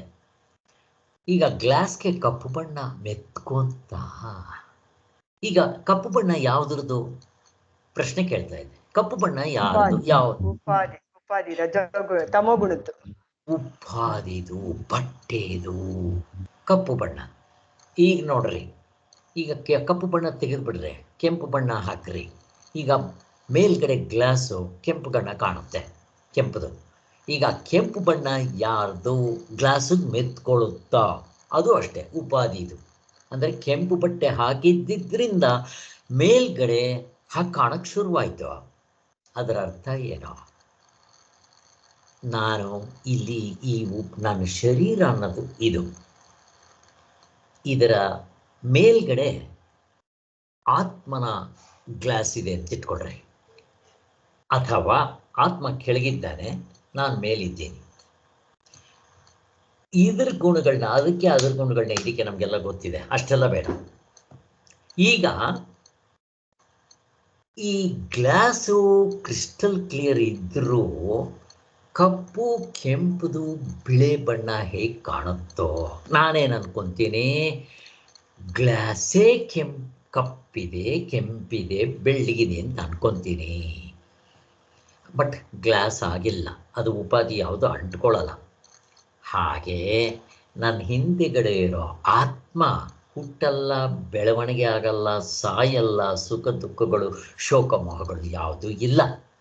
ಆದರೆ ಈ ಶರೀರಕ್ಕಿರೋದ್ರಿಂದ ಇದರ ಉಪಾಧಿಗಳನ್ನು ಅದರ ಮೇಲೆ ಹಾಕ್ಕೊಂಡು ನಾನು ಹುಟ್ಟಿದ್ದೀನಿ, ನಾನು ಬದಲಾವಣೆ ಆಗ್ತೀನಿ, ಒಂದಿನ ನಾನು ಸಾಯ್ತೀನಿ ಅಂತ ಹೇಳ್ಕೊತೀವಿ. ಇಷ್ಟೇ. ಹಿಂಗೆ ನೋಡ್ರಿ, ಚೆನ್ನಾಗಿ ಮೆಲುಕು ಹಾಕಬೇಕಿದು. ಒಬ್ಬರೇ ಇದ್ದಾಗ ಬೆಳಗ್ಗೆ ಎದ್ದಾಗಿದೆ ಮನಸ್ಸಿನಲ್ಲಿ ಮೆಲುಕು ಹಾಕಬೇಕು. ಹಾಕಿದಾಗ ಓಹೋ, ಹಿಂದೆಗಡೆ ಇರೋ ಆತ್ಮ ಕ್ರಿಸ್ಟಲ್ ಕ್ಲಿಯರ್, ಅದಕ್ಕೆ ಹುಟ್ಟಿಲ್ಲ, ಸಾವಿಲ್ಲ, ಬೆಳವಣಿಗೆ ಇಲ್ಲ, ಅದಕ್ಕೆ ಮಡಿ ಮೈಲಿಗೆ ಆಚಾರ ವಿಚಾರಗಳು ಏನೂ ಇಲ್ಲ ಅನ್ನೋದು ಸ್ಪಷ್ಟವಾಗಿ ಅರ್ಥ ಆಗುತ್ತೆ. ಈಗ ಬಿಳೆ ಬಣ್ಣ ಹಾಕಿದ್ರೆ ಬಿಳೆ ಬಣ್ಣ ಕಾಣುತ್ತೆ. ಈಗ ನಾನು ಯಾವ ಬಣ್ಣ ಎಲ್ಲ ತೆಗೆದುಬಿಟ್ಟೆ, ಬಟ್ಟೆ ಕೆಳಗಡೆನೂ ಒಂದು ಗ್ಲಾಸ್ ಇದೆ, ಮೇಲ್ಗಡೆನೂ ಒಂದು ಗ್ಲಾಸ್ ಇದೆ. ಈಗ ಹೆಂಗೆ ಕಾಣುತ್ತೆ? ವೈಟ್ ಕಾಣುತ್ತೆ. ವೈಟ್ ಅಂತಂದರೆ ವೈಟ್ ಬಟ್ಟೆ ಅಲ್ಲ, ಟ್ರಾನ್ಸ್ಪರೆಂಟ್, ಏನೂ ಕಾಣಲ್ಲ ಅಲ್ಲಿ. ಕೆಂಪು ಇಲ್ಲ, ಕಪ್ಪು ಇಲ್ಲ, ಬಿಳೇನೂ ಇಲ್ಲ, ಯಾವ ಬಣ್ಣನೂ ಇಲ್ಲ. ಹಾಗಾದರೆ ಇದರ ಅರ್ಥ ಏನು? ನಾನು ಪ್ರಶ್ನೆ ಕೇಳ್ತಾ ಇದ್ದೆ, ಯಾರಾದರೂ? ಆತ್ಮನಷ್ಟೇ ಕ್ಲಿಯರ್ ಆಯ್ತು, ನಮ್ಮ ಮನಸ್ಸು ಇಂದ್ರಿಯಗಳು ಅಂತ ಆಗುತ್ತೆ. ಅಂತಃಕರಣ ಮಾಡ್ಕೋಬೇಕು. ನೀವು ಮಾಡಿಕೊಂಡ್ರೆ ಆಗ ನಮಗೆ ಆತ್ಮ ಸ್ಪಷ್ಟವಾಗಿ ತೋರಕ್ಕೆ ತೋರ್ತಾನೆ. ಅಂದರೆ ಮತ್ತೆ ಕಣ್ಣಿಂದ ನೋಡ್ತಾನೆ, ಮನಸ್ಸಿನಿಂದ ನೋಡ್ತಾನೆ ಅಂತಲ್ಲ. ನಿಮ್ಮ ಮನಸ್ಸು ಅಷ್ಟು ಶುದ್ಧವಾಗಬೇಕು. ಮುಸುರೆ ತೊಳೆಯಬೇಕು, ಮನಸ್ಸಿನ ಮುಸುರೆ ತೊಳೆಯಬೇಕು, ದಾಸರಾಡಿದ್ದಾರೆ. ಸಾಧನೆಗಳೆಲ್ಲ ಅದಕ್ಕೋಸ್ಕರನೇ ಕಾಯ, ವಾಚ, ಮನಸ ಮೂರನ್ನು ಶುದ್ಧಿ ಮಾಡ್ತಾ ಬರಬೇಕು. ತ್ರಿಕರಣ ಶುದ್ಧಿ ಅಂತಾರೆ. ಈ ಕಾಯವನ್ನ ಹೇಗೆ, ಶರೀರವನ್ನ ಹೇಗೆ ಮಾಡ್ತೀರಾ ನೀವು ಶುದ್ಧಿನ? ಪ್ರಶ್ನೆ. ಸ್ನಾನ ಮಾಡ್ತೀವಲ್ಲ ಸರ್.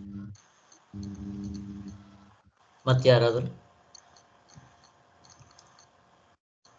ಧ್ಯಾನ ಜಪ ಮಾಡೋದ್ರಿಂದ ಅಂತಃಕರಣ ಶುದ್ಧಿ ಮಾಡ್ಕೋಬಹುದು. ಧ್ಯಾನ ಮಾಡೋದು ಮನಸ್ಸಿಗೆ ಸಂಬಂಧಪಡೋದು, ಶರೀರಕ್ಕೆ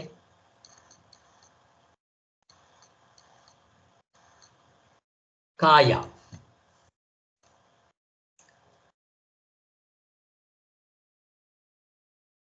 ದೇವಸ್ಥಾನಗಳಿಗೆ ಹೋಗೋದು ಎಲ್ಲನೂ ಈ ನಮ್ಮ ಶರೀರದಿಂದ ಏನೇನು ಮಾಡ್ಬೋದು ಅದೆಲ್ಲ ಮಾಡ್ಕೋಬೇಕು. ಬಟ್ ಕರ್ಮಯೋಗದಲ್ಲಿ ಮಾಡಿದ್ರೆ ತುಂಬ ಒಳ್ಳೆಯದು. ಇಲ್ಲ, ಕಾಮ್ಯ ಕರ್ಮದಿಂದ ಮಾಡಬೇಕು, ಕೆಳಗಿನ ಮಟ್ಟದ್ದು. ಅದಕ್ಕಿಂತ ಕೆಳಗಿನ ಮಟ್ಟದ್ದು ಸ್ವೇಚ್ಛಾ ಪ್ರವೃತ್ತಿ. ಅದಕ್ಕೋಸ್ಕರ ಸ್ವೇಚ್ಛಾ ಪ್ರವೃತ್ತಿ ಬಿಟ್ಟು ಕಾಮ್ಯ ಕರ್ಮ ಬಿಟ್ಟು ಅದಕ್ಕಿಂತ ಮೇಲಿಂದ ಯಾವುದು? ನಿತ್ಯಕರ್ಮ. ನಿತ್ಯ ಕರ್ಮ, ನೈಮಿತ್ತಿಕ ಕರ್ಮಗಳು. ಅದಕ್ಕಿಂತ ಮೇಲಿನ ಮಟ್ಟದ್ದು ಕರ್ಮಯೋಗ. ಹೀಗೆ ನಾವು ಮಾಡ್ಕೊತಾ ಬರ್ಬೇಕು, ಶರೀರದಿಂದ ಮಾಡೋದು. ಇನ್ನು ವಾಕಿಂದ ಹೆಂಗ್ ಶುದ್ಧಿ ಮಾಡ್ಕೊಂತೀರಾ? ಸತ್ಯ ಹೇಳೋದು. ಸುಲಭವಾಗಿರುತ್ತೆ. ಜಪ ಎಲ್ರಿಗೂ ಜಪ ಕಷ್ಟ ಜಪ ಇಲ್ಲ. ಜಪ ಮಾಡೋದು ಜಪನು 3 ಥರ ಮಾಡ್ಬೋದು. ಶರೀರದಿಂದ ಮಾಡ್ಬೋದು, ವಾಕಿಂದ ಮಾಡ್ಬೋದು, ಮತ್ತೆ ಮನಸ್ಸಿನಿಂದಲೇ ಮಾಡ್ಬೋದು. ಇರಲಿ, ಈಗ ಲಲಿತಾ ಸಹಸ್ರನಾಮ, ವಿಷ್ಣು ಸಹಸ್ರನಾಮ, ಭಗವದ್ಗೀತೆ ಶ್ಲೋಕಗಳು ಹೇಳ್ಕೊಳ್ಳೋದು ಎಲ್ಲ ಪಾರಾಯಣಗಳು. ಇವುಗಳನ್ನ ಹೇಳೋದ್ರಿಂದ ನಮ್ಮ ವಾಕ್ ಶುದ್ಧಿ ಆಗುತ್ತೆ. ಬಟ್ ಸತ್ಯವನ್ನೇ ಹೇಳಬೇಕು, ಸುಳ್ಳು ಹೇಳಬಾರ್ದು, ಇವೆಲ್ಲ ತುಂಬ ಕಷ್ಟ. ಇವುಗಳು ಸೇರಿಸ್ಕೋಬೋದು, ಎಲ್ಲ ಸೇರಿಸ್ಕೋಬೋದು. ಇನ್ನು ಮನಸ್ಸಿನ ಶುದ್ಧಿ ಹೇಗೆ?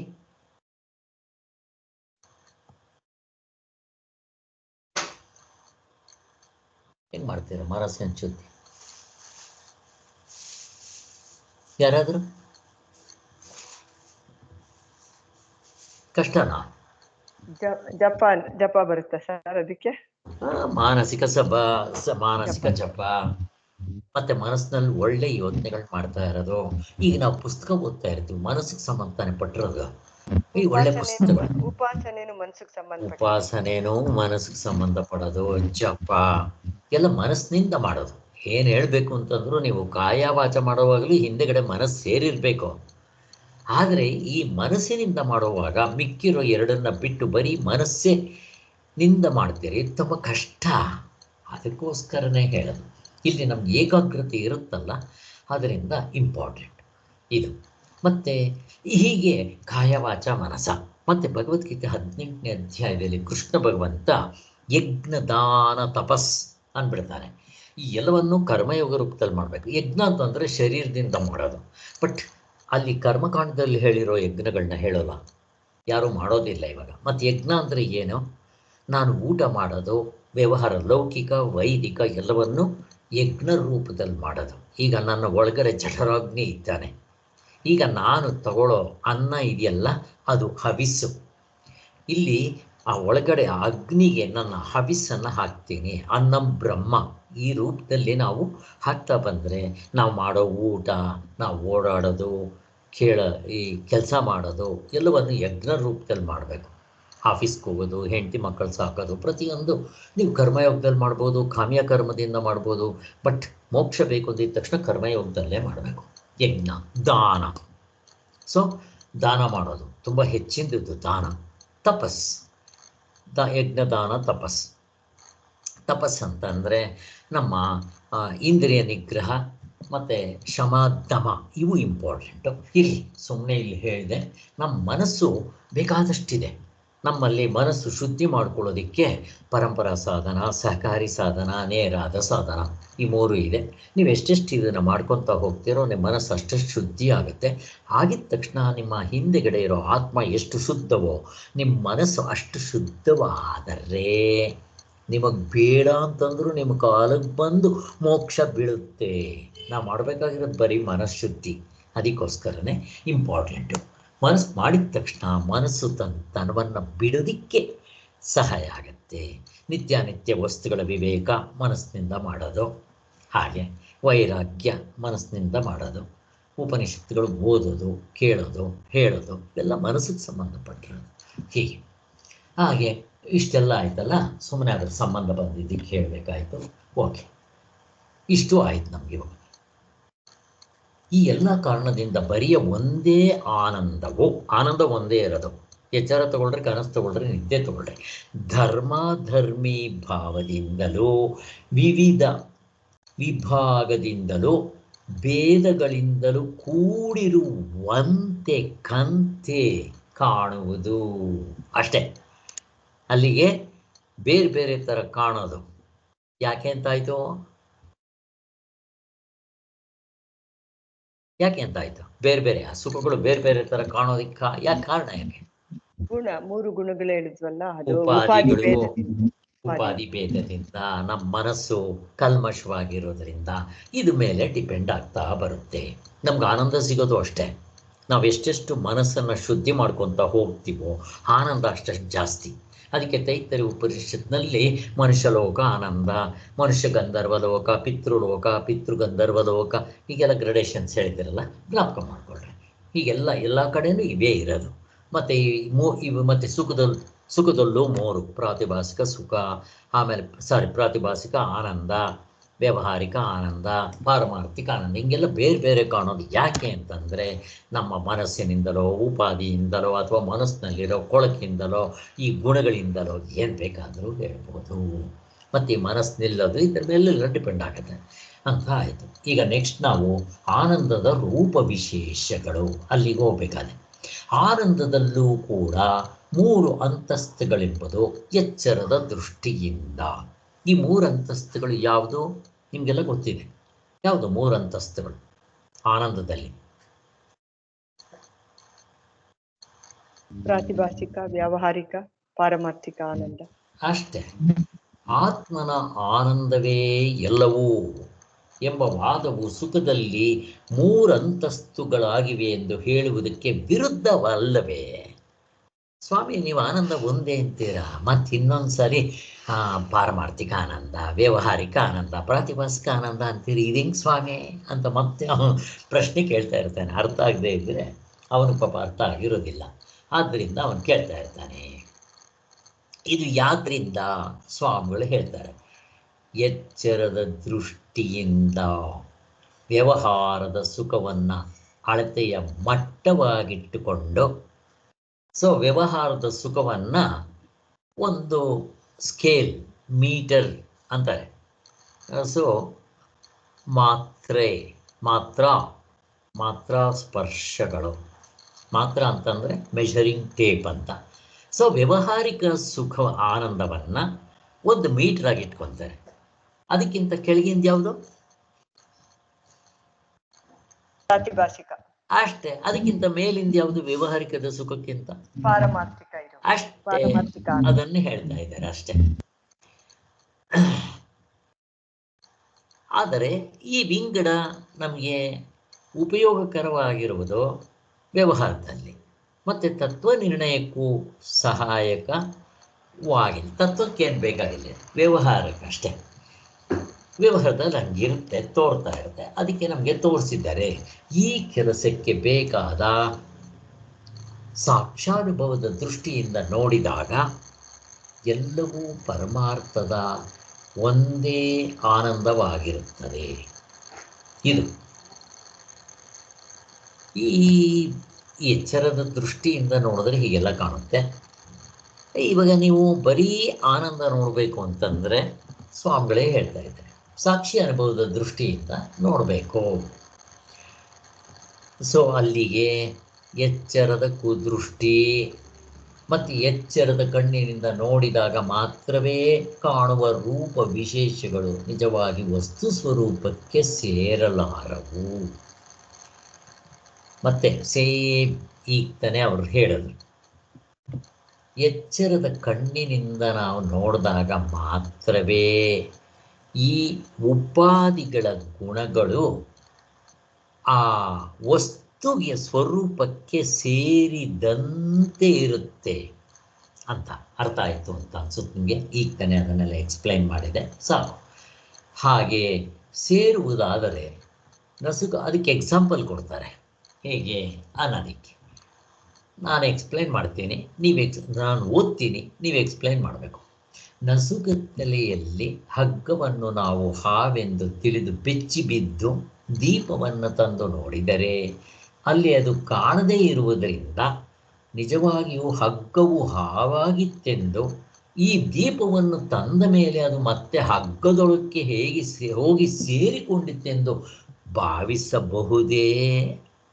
ಯಾರಾದರೂ ಎಕ್ಸ್ಪ್ಲೈನ್ ಮಾಡ್ತೀರಾ ಇದನ್ನು? ಯಾರಾದರೂ ಬೇರೆಯವರು ಎಕ್ಸ್ಪ್ಲೈನ್ ಮಾಡಿ, ಪ್ರತಿಭಾನೋ ಅಥವಾ ಕಲ್ಪನಾನೋ ಯಾರಾದರೂ ಎಕ್ಸ್ಪ್ಲೈನ್ ಮಾಡಿ.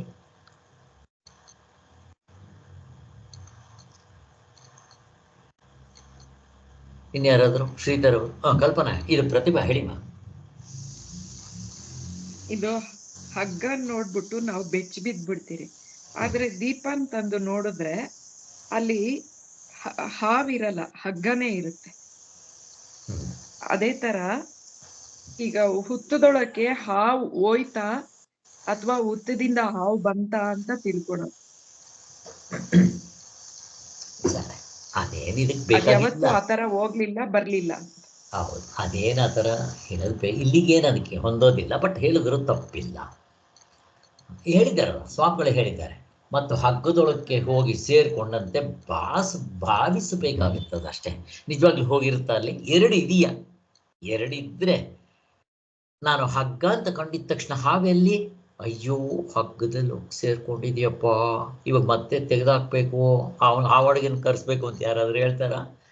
ಇಲ್ಲ. ಹಾಗೆ ಅಂದರೆ ಇದರ ಅರ್ಥ ಏನು? ಹಾವಿನ ದೋಷ ಹಗ್ಗಕ್ಕೆ ಅಂಟುವುದಿಲ್ಲ. ಇಲ್ಲಾದರೂ ಹಾವು ಎಂದೆಂದೂ ಇಲ್ಲಿಲ್ಲ. ಆದರೆ ನಮ್ಗೇನಾಗುತ್ತೆ, ಆತ್ಮನೂ ತೋರ್ತಾ ಇರ್ತಾನೆ, ನಾನು ಈ ಶರೀರನೂ ತೋರ್ತಾ ಇರುತ್ತೆ. ಇಲ್ಲಿ ಬಂದಿರೋದು ಕಷ್ಟ. ಚಿನ್ನವೂ ತೋರ್ತಾ ಇರುತ್ತೆ, ಒಡವೆನೂ ತೋರ್ತಾ ಇರುತ್ತೆ. ಇಲ್ಲಿ ಮೆತ್ಕೊಳ್ಳುತ್ತಾ ಪ್ರಶ್ನೆ. ಇದು ಯಾರಾದರೂ ಎಕ್ಸ್ಪ್ಲೈನ್ ಮಾಡಿ, ಅದು ಅರ್ಥ ಆಗ್ಬಿಡುತ್ತೆ ಹಾವು ಹಗ್ಗದ್ದು. ಯಾಕೆ ಅಲ್ಲಿ ಇಲ್ಲ, ಇರದೇ ಒಂದು. ಆದರೆ ಒಡವೆ ಮತ್ತು ಚಿನ್ನದಲ್ಲಿ ಚಿನ್ನನೂ ಇದೆ, ಒಡವೆನೂ ಇದೆ, ಅದು ಯಾಕೆ ಮೆತ್ಕೋಬಾರ್ದು ಇವಾಗ ಅಂತ ಪ್ರಶ್ನೆ. ಇದು ಯಾರಾದರೂ ಎಕ್ಸ್ಪ್ಲೈನ್ ಮಾಡಿ. ಒಡವೆದು ಚಿನ್ನದಿಂದ ತಲೆಗೆ ಹಾಕೊಳೋದು, ಕಾಲ್ಗೆ ಹಾಕೊಳೋದು, ಕತ್ತಿಗೆ ಹಾಕೊಳೋದು, ಸೊಂಟಕ್ಕೆ ಹಾಕೊಳೋದು ಎಲ್ಲ ಮಾಡ್ಕೋಬಹುದು. ವಾಚಾರಂಭಣೋ ವಿಕಾರೋ ನಾಮಧೇಯ ಕರೆಕ್ಟ್ ಅಂತ. ಮತ್ತೆ ಅದರ ಮಿಕ್ಕಿರೋದು ಏನೇನು ಚೇಂಜಸ್ ಇನ್ಯಾರಾದರೂ ಆ್ಯಡ್ ಮಾಡ್ತಾ ಇರಿ. ಇನ್ನೇನೇನೋ ಪಾಯಿಂಟ್ ಬಿಟ್ಟಿದ್ರೆ ಆ್ಯಡ್ ಮಾಡಿ. ಕರ್ಗಿಸಿದ್ರೆ ಚಿನ್ನನೇ ಉಳ್ಕೊಳ್ಳೋದು. ನಾಮ ರೂಪಗಳಷ್ಟೇ ಅದೆಲ್ಲಾನು. ಇರೋದು ಚಿನ್ನವೇ ಸತ್ಯ. ಪ್ರಪಂಚ ಎಲ್ಲ ನಾಮ ರೂಪಗಳು, ಪರಮಾತ್ಮನೇ ಸತ್ಯ. ನಮ್ಮ ಆತ್ಮ ಸ್ವರೂಪನೇ ಇರೋದು ಪ್ರಪಂಚವಾಗಿ ತೋರ್ತಾ ಇದೆ ಅಂತ. ತೋರಿದ್ರೆ ಪ್ರಪಂಚ ಸತ್ಯವಾಗಿದ್ರೆ ನಮ್ಮ ಗಾಢ ನಿದ್ರೆಗೂ ಬರ್ಬೇಕಾಗಿತ್ತದು. ಯಾಕೆ ಬರ್ಲಿಲ್ಲ? ಸತ್ಯವಾಗಿರೋದು ಇರ್ಬೇಕಾಗಿತ್ತಲ್ಲ ಅಲ್ಲೂನು ಅಂತ. ಅವಸ್ಥೆಗಳಾಗಿ ಶರೀರವಾಗಿ ಎಲ್ಲ ಆಗಿ ತೋರ್ಕೊತಾ ಇದೆ. ಸಮುದ್ರದಲ್ಲಿ ನೊರೆ, ಅಲೆ, ಬುರುಗು ಹೆಂಗಿರುತ್ತೋ ಹಂಗೇನೆ ಇದೆಲ್ಲ ಪರಮಾರ್ಥನೇ ಎಲ್ಲಾನು ತೋರ್ಕೊತಾ ಇದೆ ಬಗೆ ಬಗೆಯಾಗಿ. ಹಾಗಾಗಿದೆಯಾ? ನೀವೇನ್ ಬೇಕಾದ್ರೂ ಕರೀರಿ, ನೀರನ್ನು ಬಿಟ್ಟದಿರುತ್ತಾ? ನೀರೇ ಹಾಕ್ತೋರಿದೆ ಅಷ್ಟೇ ಅಲ್ವಾ? ಹಾಗೆ ನಾವು ನೋಡೋದು ಬರಬೇಕು. ಏನೇ ನೋಡಿದ್ರು ಪರಮಾತ್ಮನೇ ಹೀಗೆ ತೋರ್ತಾ ಇದ್ದಾನೆ ಭಾವನೆ ಆದರೂ ಮಾಡ್ಕೋಬೇಕು. ಹಾಗೆ ಸೊ ಅದು ಮಾಡೋದ್ರಿಂದ ಹೆಚ್ಚಿನ ಸಾಧನೆ. ಹೀಗೆ ಸೊ ಈಗ ಹಗ್ಗದ ವಿಷವಾಗಲಿ ಅದರ ಎಡೆಯಾಗಲಿ, ಹಾವಿನ ವಿಷವಾಗಲಿ ಎಡೆಯಾಗಲಿ ಬಾಲಾಗಲಿ ಹಗ್ಗಕ್ಕೆ ತಾಕೋದಿಲ್ಲ. ಹೋಗ್ಲಿ, ಒಡವೆ ಎರಡೂ ಕಾಣ್ತಾ ಇರುತ್ತೆ. ಒಡವೆ ಅಲ್ಲೇನು ನಾಮರೂಪಗಳು, ನಾಮಗಳು ಬೇರೆ, ರೂಪಗಳು ಬೇರೆ, ಕ್ರಿಯೆಗಳು ಬೇರೆ, ಅದರ ಆಕಾರ ಬೇರೆ, ಅದರ ಗುಣ ಬೇರೆ, ಹಾಕ್ಕೊಳ್ಳೋ ಜಾಗ ಬೇರೆ. ಏನಿದ್ರು ಚಿನ್ನಕ್ಕೇನಾದರೂ ಮೆತ್ಕೊಳ್ಳುತ್ತಾ ಇಲ್ಲ. ಮತ್ತಿದು ಚಿನ್ನ ಸತ್ಯ ಅಂತ ಹೇಳ್ತೀರಲ್ಲ, ಹೇಗೆ? ಪ್ರಶ್ನೆ ಕೇಳ್ತಾ ಇದ್ದೀನಿ. ಕಲ್ಪನಾ, ಚಿನ್ನ ಸತ್ಯ ಅಂತೀವಿ, ಇಷ್ಟೆಲ್ಲ ಇದ್ರು ಯಾಕೆ? ಇನ್ಯಾರ? ಹೇಳಮ್ಮ ಕಲ್ಪನಾ. ಒಡವೆ ಮಾಡಿದ್ರು ಅದು ಅದರಲ್ಲಿ ಚಿನ್ನನೇ ಇರೋದು. ಅದ್ರಲ್ಲಿ ಬೇರೆ ಬೇರೆ ಇವಾಗ ಕಾಲ್ಗೆ ಹಾಕೊಳ್ಳೋದು, ಕೈಗೆ ಹಾಕೊಳ್ಳೋದು ಎಲ್ಲ ಮಾಡ್ತೀವಿ, ಅದೆಲ್ಲ ಚಿನ್ನದಿಂದಾನೇ ಆಗಿರುತ್ತೆ. ಬಟ್ ಅದನ್ನ ಕರೆಸಾಗಿ ತಿರ್ಗಾ ಚಿನ್ನದ ರೂಪನೇ ತಾಳುತ್ತೆ. ಅದರಿಂದ ಚಿನ್ನ ಸತ್ಯ ಅನ್ನೋದು. ಅಲ್ಲಿಗೆ ಕರಗಿಸಿದಾಗ ನನಗೆ ಒಡವೆ ತೋರಿಸಿ, ನಾಮಗಳು ತೋರಿಸಿ, ಅದರ ರೂಪಗಳು ತೋರಿಸಿ, ಅದರ ಆಕಾರ ತೋರಿಸಿ, ಅದನ್ನು ಕತ್ತಿಗೆ ಹಾಕ್ಕೊಳ್ಳೋದು, ತಲೆಗೆ ಹಾಕ್ಕೊಳ್ಳೋದು, ಮೂಕ್ಕೆ ಹಾಕ್ಕೊಳ್ಳೋದು ತೋರಿಸಿ. ಇಲ್ಲ, ಯಾಕೆ? ಸತ್ಯ ಅಲ್ಲ ಅಲ್ವಾ? ಎಷ್ಟು ಚೆನ್ನಾಗಿದೆ ನೋಡಿ. ದೃಷ್ಟಾಂತ ನಮ್ಗೆ ಅರ್ಥ ಆಯ್ತು. ಈಗ ದ್ರಾಷ್ಟಾಂತಿಕದಲ್ಲಿ ಹೇಳಿ ಕಲ್ಪನಾ.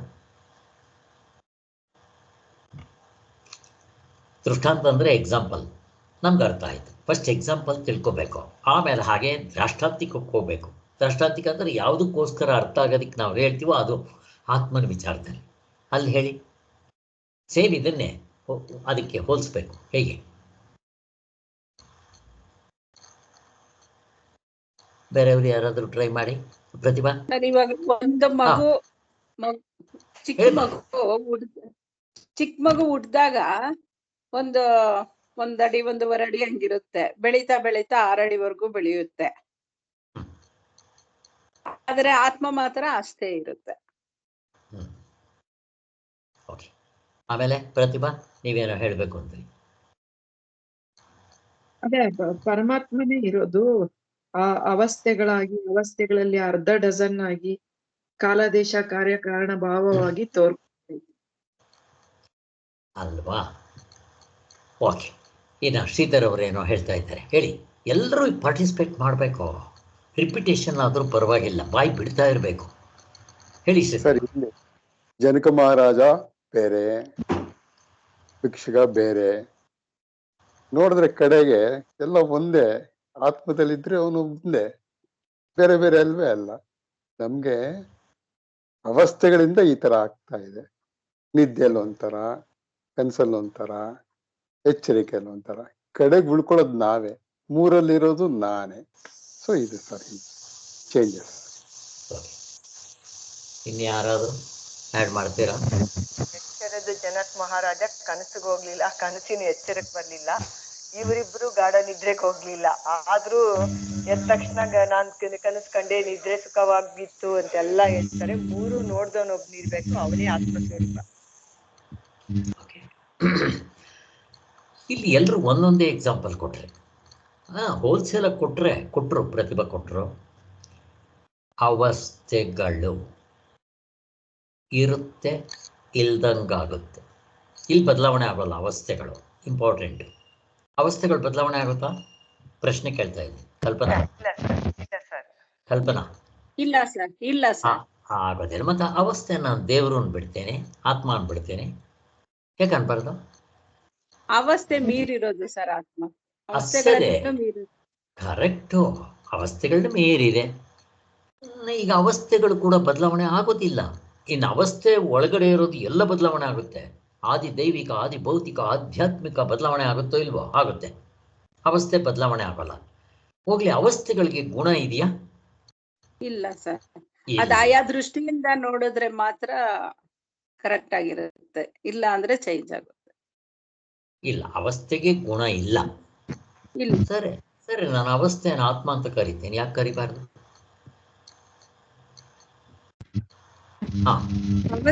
ಚೇಂಜ್ ಆಗುತ್ತಲ್ಲ ಸರ್. ಎಚ್ಚರ, ಕನಸು, ನಿದ್ದೆ ಅಂತೀವಲ್ಲ ಸರ್. ಕರೆಕ್ಟು, ಹೇಳಿಮ್ಮ. ಎಚ್ಚರದ ಅವಸ್ಥೆ ಹೇಳಿಮ್ಮ, ಕರೆಕ್ಟ್ ಹೇಳಿಮ್ಮ. ಎಚ್ಚರದಲ್ಲಿದ್ದಾಗ ಎಚ್ಚರದ ಜನಕ ಮಹಾರಾಜ ಕನ್ಸಕ್ ಬರಲ್ಲ, ಕಂಚಿನ ಭಿಕ್ಷುಗ ಎಚ್ಚರಕ್ ಬರಲ್ಲ, ಅವೆರಡು ಗಾಢ ನಿದ್ದೆಗೆ ಬರಲ್ಲ. ಅದೆಲ್ಲ ಚೇಂಜ್ ಆದಂಗ ಆಗುತ್ತಲ್ವ ಸರ್. ಅವಸ್ಥೆ ಮಾತ್ರ ಹಂಗೆ ಇರುತ್ತೆ. ನಾನು ಅದನ್ನು ಹೇಳ್ತಾ ಇಲ್ಲ. ಈಗ ಅವಸ್ಥೆಗಳು ಕೂಡ ಬದಲಾವಣೆ ಆಗೋದಿಲ್ಲ. ಆದ್ದರಿಂದ ನಾನು ಅದನ್ನು ಆತ್ಮ, ಗುಣ ಇಲ್ಲ, ಅದಕ್ಕೆ ಗುಣಾತೀತ, ಬದಲಾವಣೆ ಆಗೋದಿಲ್ಲ. ನಾನು ಅವಸ್ಥೆನ ಆತ್ಮ ಅಂತ ಕರಿತೀನಿ, ಯಾಕೆ ಕರಿಬಾರ್ದು? ಏನ್ ಕೊಡ್ತಾ ಇದೆ? ಒಂದ್ ನಿಮಿಷ. ಇವರು ಯಾರು? ಕಲ್ಪನಾ ಏನೋ ಹೇಳ್ತಾ ಇದ್ದಾರೆ, ಹೇಳಿ ಕಲ್ಪನಾ. ಗೊತ್ತಾಯ್ತಮ್ಮ? ಅದೇ ಸರ್, ನನ್ನ ಅವಸ್ಥೆ ಇದು ದೃಶ್ಯ ಪ್ರಪಂಚದಲ್ಲಿ ಇರುತ್ತಲ್ಲ ಸರ್, ಅದರಿಂದ ಚೇಂಜ್ ಆಗುತ್ತೆ ಅಂತ ನಾನು ಹಂಗ ಅನ್ಕೊಂಡೆ. ಬಟ್ ಆತ್ಮ ಬಂದು ಸಬ್ಜೆಕ್ಟ್, ಅವಸ್ಥೆ ಬಂದು ಆಬ್ಜೆಕ್ಟ್ ಆಗುತ್ತಲ್ಲ ಸರ್. ಒಂದು ಅವಸ್ಥೆಗಳು ವಿಷಯ, ಆಬ್ಜೆಕ್ಟ್ ಆಗುತ್ತೆ. ಓಕೆ, ಎರಡನೇದು ಇನ್ನೊಂದು ಪಾಯಿಂಟ್ ಇದೆ. ಯಾರು ಬೇರೆಯವರು? ಪ್ರತಿಭಾ ಏನೋ ಹೇಳ್ಬೇಕು ಅಂತಂದ್ರಿ. ಅವಸ್ಥೆಗಳು ಇಲ್ದಂಗೆ ಆಗ್ಬಿಡುತ್ತೆ. ಇಂಪಾರ್ಟೆಂಟ್. ಈಗ ಆತ್ಮ ಅನ್ನೋದಕ್ಕೆ ಏನ್ ಡೆಫಿನೇಷನ್ ಕಲ್ಪನಾ? ಆತ್ಮ ಅಂದ್ರೆ ಏನ್ ಡೆಫಿನೇಷನ್ ಇರ್ಬೇಕು? ಆತ್ಮ ಅಂದ್ರೆ ಚೇಂಜ್ ಆಗಲ್ಲ ಸರ್. ಆತ್ಮ ಚೇಂಜ್ ಆಗಲ್ಲ, ಒಂದು ಸಬ್ಜೆಕ್ಟ್ ಆಗಿರುತ್ತೆ. ಆಮೇಲೆ ಮೂರು ತೋರಿ ಆರುವುದಿಲ್ಲ. ಆಯ್ತಲ್ಲ, ಇಲ್ದಂಗೆ ಆಗೋದಿಲ್ಲ ಅಂತ ಹೇಳಿದ್ರೆ ತೋರಿ ಆರೋದಿಲ್ಲ. ಆಮೇಲೆ ಇನ್ನೊಂದು ಏನು ಹೇಳಿದ್ರೆ, ಸಬ್ಜೆಕ್ಟ್ ಆಗಿರುತ್ತೆ. ಎರಡಾಯ್ತು. ಮೂರನೇದು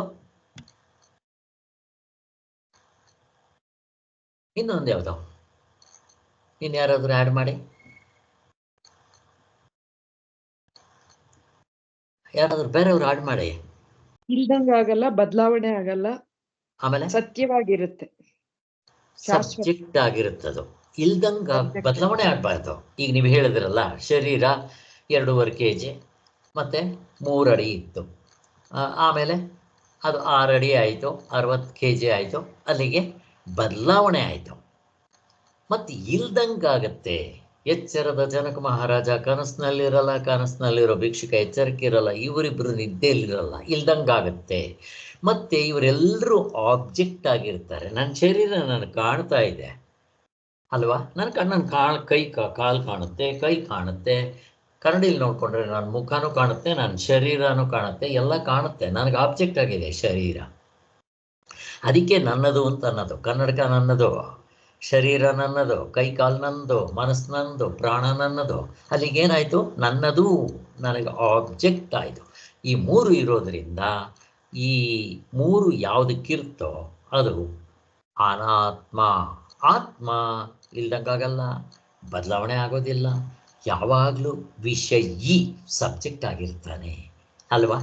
ಇದು ನಮಗೆ ಸ್ಪಷ್ಟವಾಗಿ ಅರ್ಥ ಆಗುತ್ತೆ. ಇದನ್ನು ಚೆನ್ನಾಗಿ ಜ್ಞಾಪಕ ಇಟ್ಕೋಬೇಕು.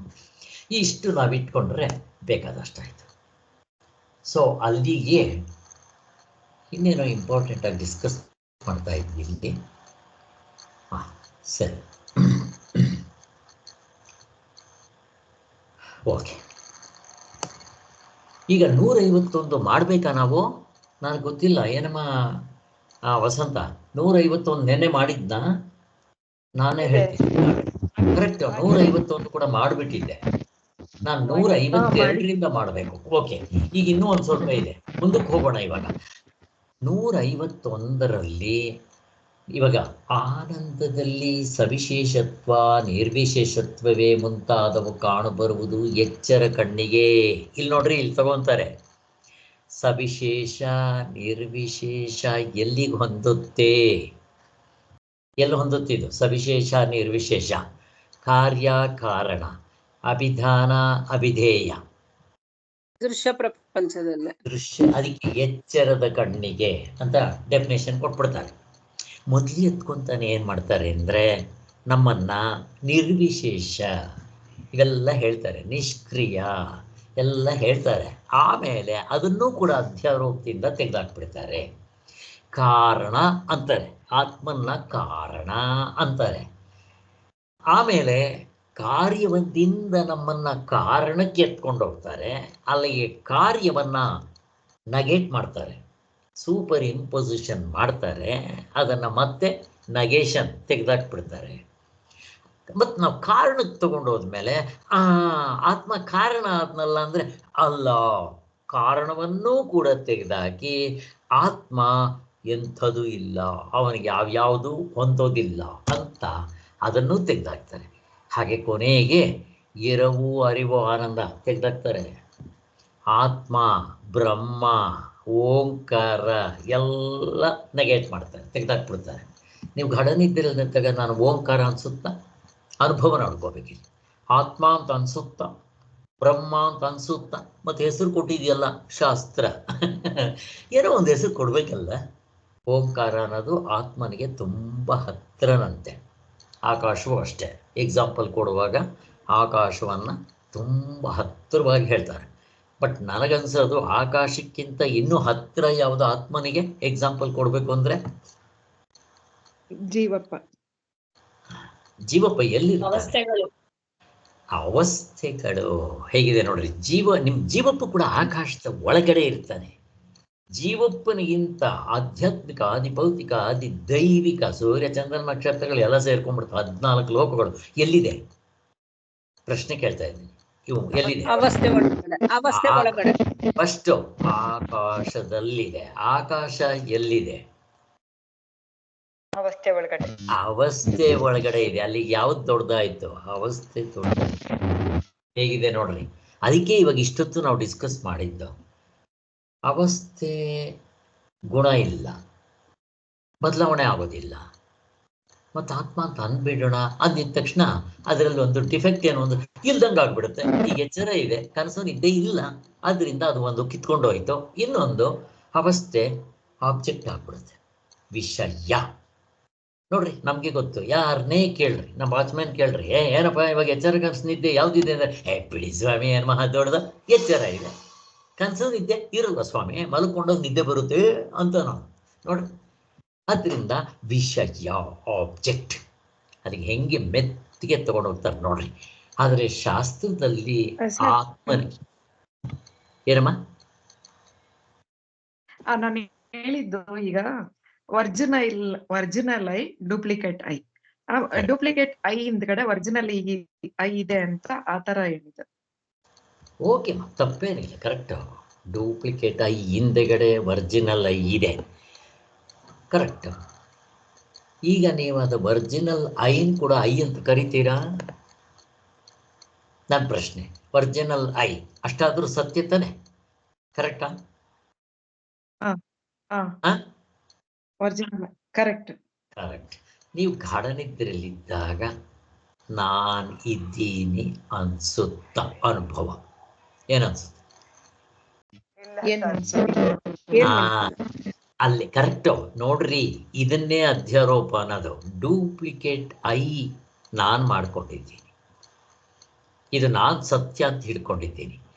ಇದನ್ನ ಶಾಸ್ತ್ರ ತೆಗೆದಾಕಿ ಇದಕ್ಕಿಂತ ಒಂದು ಮೇಲ್ ಅಂತಸ್ತಿನಲ್ಲಿ ನನಗೆ ತೋರಿಸಿ ಇದನ್ನು ಹೊಡೆದಾಗ್ತದೆ. ಯಾವುದದು ಪ್ರಶ್ನೆ ಕೇಳ್ತಾ ಇದೆ. ಈ ನನಗೆ ಇದು ಯಾರು ಹೇಳ್ಕೊಡ್ಬೇಕಾಗಿಲ್ಲ. ನಾಯಿಗೆ ತಗೊಳ್ರಿ, ಯಾರನ್ನೇ ತಗೊಳ್ರಿ, ಈ ಶರೀರ ನಾನು ಯಾರಾದ್ರೂ ಹೇಳ್ಕೊಡ್ಬೇಕಾ? ನಾನು ಮಾಡ್ಕೊಂಡಿರೋ ರಾಂಗ್ ನಾಲೆಡ್ಜ್. ಬಟ್ ನನಗೆ ರಾಂಗ್ ನಾಲೆಡ್ಜ್ ಅಂತ ಗೊತ್ತಾಗಲ್ಲ. ಹಾವು ಅಂತಂದಾಗ ನನಗೆ ಅದೇ ಸರಿ. ಎಲ್ಲಿವರೆಗೂ ನನಗೆ ಹಗ್ಗ ಗೊತ್ತಾಗಲ್ವೋ ಹಾವು ತಪ್ಪು ಗೊತ್ತಾಗೋದಿಲ್ಲ. ಆದ್ದರಿಂದ ನಾನು ಮಾಡ್ಕೊಂಡಿರೋದನ್ನ ತೆಗೆದಾಕಿ ಇದಕ್ಕಿಂತ ಹೆಚ್ಚಿನ ಒಂದನ್ನು ತೋರಿಸಿ ಇದನ್ನು ಹೊಡೆದಾಕತ್ತೆ. ಎಲ್ಲಿ? ಯಾರಿಗಾದ್ರೂ ಐಡಿಯಾ? ಗಾರ್ಡನ್ ಇದ್ದ ಅನುಭವನ ಅಲ್ಲ, ಇನ್ಯಾರಾದ್ರು? ಮಾಂಡಿಕ್ಯ ಉಪನಿಷತ್ ನೆನೆಸ್ಕೋಬೇಕಿಲ್ಲ. ಪಾಪ ಕೆಲವರು ಮಾಂಡಿಕ್ಯ ಉಪನಿಷತ್ ಕೇಳಿಲ್ಲ. ಯಾರಾದ್ರು? ಏನಮ್ಮ ದಿವ್ಯಾ? ತುರಿಯಾವಸ್ಥೆ ಅಂತ ಹೇಳ್ಬಿಟ್ಟು ಅದನ್ನ ನೋಡ್ದಾಕಿರ್ತಾರೆ. ಇಲ್ಲ, ಒಂದೇ ಸರಿ ತುರಿಯಾವಸ್ಥೆ ಹೇಳೋಲ್ಲ. ಈಗ ನಾನು ಹೇಳ್ಬಿಟ್ಟು ಇವೆರಡು ಒಡ್ದಾಕ್ತಾರೆ ಸರ್. ಪ್ರಾಜ್ಞ ಅಲ್ಲ, ಪ್ರಾಜ್ಞ ಅಂತ ಹೇಳ್ತಾರ ನಿಮ್ಗೆ? ಎಚ್ಚರ ಕನಸು ವೈಶ್ವಾನರ ಇದು ಹೇಳ್ಬಿಟ್ಟು ತೈಜಸ ಹೇಳ್ಬಿಟ್ಟು ಪ್ರಾಜ್ಞ ಅಂತ ಹೇಳ್ತಾರಲ್ಲ ಸರ್. ಅದಲ್ಲ, ಈಗ ಎಚ್ಚರದಲ್ಲಿ ನಾನು ಅಂತೀನಿ, ಇವನ್ನ ನೀನಲ್ಲಪ್ಪ, ನಿಜವಾದ ಸ್ವರೂಪ ವೈಶ್ವಾನರ ಅಂತಾರೆ. ವೈಶ್ವಾನರ ಅಂದ್ರೆ ಅವನಿಗೂ ಉಪಾಧಿಗಳಿದೆ. ಏನು ಉಪಾಧಿಗಳಿದೆ? ಇವನ್ನ ಏಕೋನಂಶತಿ ಮುಖ 19 ಮುಖಗಳು ಹೇಳಿ ಅವನನ್ನ ಸಪ್ತಾಂಗ ಅಂತ ಕರೀತಾರೆ. ಅಲ್ಲಿಗೆ ಇವನಿಗಿಂತ ಅವನು ದೊಡ್ಡವನಾದ. ಎಚ್ಚರದಲ್ಲೇ ಆತ್ಮ ಇದ್ದಾನೆ ಅಂತ ತೋರ್ಸೋದಿಕ್ಕೆ ನಮ್ಗೆ ಅಪ್ಪ ನೀನು ಈ ಶರೀರ ನಾನು ಅನ್ಕೊಂಡಿದ್ಯಲ್ಲ, ಇದು ನೀನಲ್ಲ ಕಣೋ. ನಾವು ಪಾಮರರ ಥರ ಡಿಸ್ಕಸ್ ಮಾಡುವಾಗ ಡೈರೆಕ್ಟಾಗಿ ನಿದ್ದೆ ಕರ್ಕೊಂಡು ಹೋಗ್ಬಿಡ್ತೀನಿ. ಆದರೆ ಮಾಂಡಿಕ್ಯ ಉಪನಿಷತ್ನಲ್ಲಿ ಸ್ಟೆಪ್ ಬೈ ಸ್ಟೆಪ್ ಕರ್ಕೊಂಡು ಹೋಗ್ತಾರೆ. ಇದು ತೆಗೆದಾಕಿ ಇದು ನಾನು ಮಾಡ್ಕೊಂಡಿರೋ ಅಧ್ಯಾರೋಪ ಅಂದರೆ ರಾಂಗ್ ನಾಲೆಡ್ಜ್. ಬಟ್ ನನಗೆ ರಾಂಗ್ ನಾಲೆಡ್ಜ್ ಅಂತ ಗೊತ್ತಾಗಲ್ಲ. ಹಗ್ಗವೇ ಸತ್ಯ, ಹಾವು ತೋರಿಸಿದ ಮೇಲೆ ಹಗ್ಗ ತಪ್ಪು ಅಂತ ಅಂತೀವಿ. ಹಾಗೆ ನನ್ನೇನು ಮಾಡ್ತಾರೆ ಇಲ್ಲಿ, ಈ ಶರೀರ ನಾನು ಅಂತೀನಿ. ಇದೆಷ್ಟು? ಏಕೋನಂಶತಿ ಮುಖ. ಇದಲ್ಲಪ್ಪ ನೀನು ಸಪ್ತಾಂಗ. ಸಪ್ತಾಂಗ ಅಂದಿದ ತಕ್ಷಣ ಅವನಿಗೇನು ಬರೀ ಏಳು ಮುಖಗಳು, ಸಪ್ತ ಅಂಗಗಳು. ಏನದು? ನನಗೆ ತಲೆ ಹೆಂಗೋ ಅವನಿಗೆ 14 ಲೋಕಗಳು. ತಲೆ ದ್ಯುಲೋಕ, ಕಣ್ಣುಗಳೇ ಸೂರ್ಯ, ಮತ್ತೆ ಅವನ ಎದೆಯೇ ಪ್ರಾಣ, ಮತ್ತೆ ಅವನ ಮುಖ ಅಗ್ನಿ, ಮತ್ತೆ ಅವನ ಸೊಂಟ ಆಕಾಶ ಬಟ್ಟೆ ಸುತ್ತಕೊಂಡಿರ್ತಾನೆ. ಅವನ ಮೂತ್ರಸ್ಥಾನ ಜಲ, ಪಾದ ಏನು? ಭೂಮಿ. ಸಪ್ತಾಂಗ. ಇದು ಹತ್ತತ್ರ ಭಗವದ್ಗೀತೆಯಲ್ಲಿ ನಮಗೆ ಕೃಷ್ಣ ಭಗವಂತನಿಗೆ ಈ ದರ್ಶನ ತೋರಿಸ್ದಂಗ ಆಗುತ್ತೆ. ವಿಶ್ವರೂಪ ದರ್ಶನ. ಅಲ್ಲಿಗೆ ಇದಕ್ಕಿಂತ ಅದು ನನ್ನ ಸ್ವರೂಪ ಅಂತ ತೋರಿಸಿ ಇದನ್ನು ಹೊಡೆದಾಕ್ತಾರೆ. ಅಲ್ಲಿಗೆ ಎಚ್ಚರದಲ್ಲಿ ವೈಶ್ವಾನರ, ಕನಸಿನಲ್ಲಿ ತೈಜಸ, ಗಾಢನಿದ್ರೆಯಲ್ಲಿ ಪ್ರಾಜ್ಞ ಅಂತ ತಗೊಂಡ್ಬರ್ತಾರೆ. ಇವೇ ಸತ್ಯ ಅಲ್ಲ ಅಂತ ನಾವು ಹಿಡ್ಕೊಂಡ್ಬಿಡ್ತೀವಿ ಅಂತ. ಅದಕ್ಕೂ ಉಪಾಧಿ ಇದೆ ನೋಡ್ರಿ. ಇದಕ್ಕೆ ಸಪ್ತಾಂಗ, ಅದಕ್ಕೂ ಸಪ್ತಾಂಗ. ಆಮೇಲೆ ಏನು ಮಾಡ್ತಾರೆ? ಗಾಢನಿದ್ರೆಯಲ್ಲಿ ಏನಾಗಿದೆ? ಯಾವ ಸಪ್ತಾಂಗ ಇಲ್ಲ. ಅಲ್ಲೇನು ಪ್ರಾಬ್ಲಮ್ ನಿಮಗೆ? ಗಾಢನಿದ್ರೆಯಲ್ಲಿ ಆತ್ಮ ಅಂತ ತಿಳ್ಕೊಬೋದಲ್ಲ, ಅಲ್ಲೇನು ಪ್ರಾಬ್ಲಮ್? ಪ್ರಶ್ನೆ.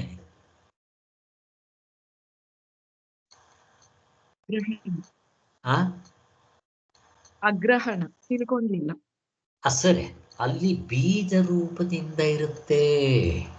ಇದು ಅಷ್ಟೇ ಅಧ್ಯಾರೋಪ. ಅದು ನಿಜವಾಗ್ಲೂ ಇಲ್ಲ, ಬೀಜ ರೂಪದಿಂದ ಇರಲ್ಲ, ಅನುಭವದಿಂದ ನೋಡ್ಕೊಂಡ್ರೆ ಅಲ್ಲಿ ಬೀಜ ರೂಪ ಇದೆ. ಇಲ್ಲಿಗೆ ಸಪ್ತಾಂಗ ಎಚ್ಚರ ಕನಸುಗಳಲ್ಲಿ, ಆದರೆ ಇವನು ವೈಶ್ವಾನರ, ಅವನು ತೈಜಸ, ಗಾಢ ನಿದ್ರೆಯಲ್ಲಿ ಬೀಜ ರೂಪದಿಂದ ಇರ್ತಾನೆ. ಶ್ರೀಧರ್ ಅವರೇ ಮತ್ತೆ ನಮ್ಮ ಲಕ್ಷ್ಮಿ ಅವರೇ, ನಿಮ್ಗಿದು ಅರ್ಥ ಆಗೋಲ್ಲ ಪಾಪ, ನೀವು ಮಾಂಡಿಕ್ಯ ಉಪನಿಷತ್ತು ಕೇಳಿಲ್ಲ. ಈಗ ತಗೊಂಡು ಹೋಗ್ತಾರೆ, ಇವರೆಲ್ಲ ಕೇಳಿದ್ದಾರೆ, ಅದಕ್ಕೆ ನಾನು ಮತ್ತೆ ಸುಮ್ಮನೆ ನೆನಪು ಕೊಡ್ತಾ ಇದ್ದೀನಿ. ಈಗ ಏನ್ ಮಾಡ್ತಾರೆ, ತುರಿನ ಕರ್ಕೊಂಡು ಹೋದಾಗ, ಹೇಳಿಮ್ಮ ಯಾರು? ಲಕ್ಷ್ಮಿ ಸರ್. ಹೇಳಿಮ್ಮ, ಏನು ಹೇಳ್ತಾ ಇದ್ದೀರಾ? ಅಲ್ಲ, ನೀವ್ ಹೇಳ್ತಾ ಇದ್ರಲ್ಲ, ನಿಮ್ಗೆ ಅರ್ಥ ಆಯ್ತಾ ಅಂತ. ಒಳ್ಳೇದು, ಅರ್ಥ ಆಗ್ತಾ ಇದ್ದೀರಾ ಸಾಕು. ಪಾಪ ನಿಮ್ಗೆ ಇದು ಅರ್ಥ ಆಗ್ತಾ ಇದ್ರು ಏನ್ ಚಿಂತೆ ಮಾಡಬೇಡಿ, ಇದು ಮಾಂಡಿಕ್ಯ ಉಪನಿಷತ್ನಲ್ಲಿ ಬರೋದು, ನೀವು ಕೇಳೇ ಇಲ್ಲ ಪಾಪ. ಆದ್ರಿಂದ ಈಗ ತುರಿಯನ್ನ ಯಾಕೆ ತಗೊಂಡ್ಬರ್ತಾರೆ ಅಂದ್ರೆ, ಎಚ್ಚರದಲ್ಲಿ ಇವನು ಸಪ್ತಾಂಗ ಅಂದ್ರೆ ಇವನಿಗೂ ಅಂಗಗಳಿದೆ, ಉಪಾಧಿ ಇದೆ. ಭೂಮಿ ಇವೆಲ್ಲ ಎಷ್ಟೇ ದೊಡ್ಡದಾದ್ರೂ ಉಪಾಧಿಯೇ. ಈಗ ಅವನ ಆ 4ನೇ ಇದರಲ್ಲಿ ಚತುಷ್ಪಾದ ಅಂದಾಗ ತುರಿಯಿನಲ್ಲಿ ಈ ಉಪಾಧಿಗಳು ತೆಗೆದಾಕ್ಬಿಡ್ತಾರೆ. ಯಾರಿದ್ದಾರೆ? ಬರೀ ವೈಶ್ವಾನರ ಮೈನಸ್ ಉಪಾಧಿ. ಈಗ ಇದಕ್ಕಿಂತ ಇಲ್ಲಿ ಬರೋಣ.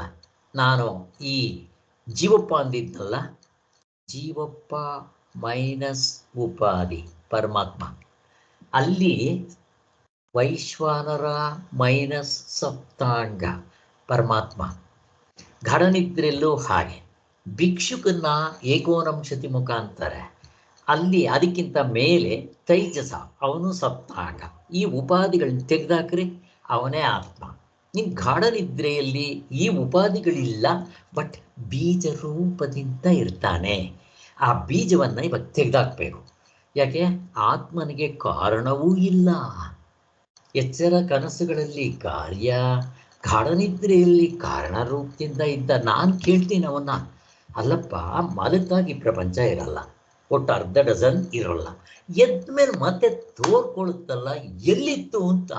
ನನಗೊಂದು ಐವಾಶು ಉಪನಿಷತ್ತು ಏನು ಮಾಡುತ್ತೆ, ಅಪ್ಪ ನೀನು ಮಲತಾಗೋದು ನಿದ್ದೆಯಲ್ಲಿ ಬೀಜ ರೂಪದಲ್ಲಿ ಇತ್ತು ಕಣೋ, ಎದ್ದಿದ ತಕ್ಷಣ ನೋಡು ಮತ್ತೆ ಬದುಕಂತ ತೋರ್ಕೊಂತೋ ಅಂತ ಹೇಳ್ತಾರೆ.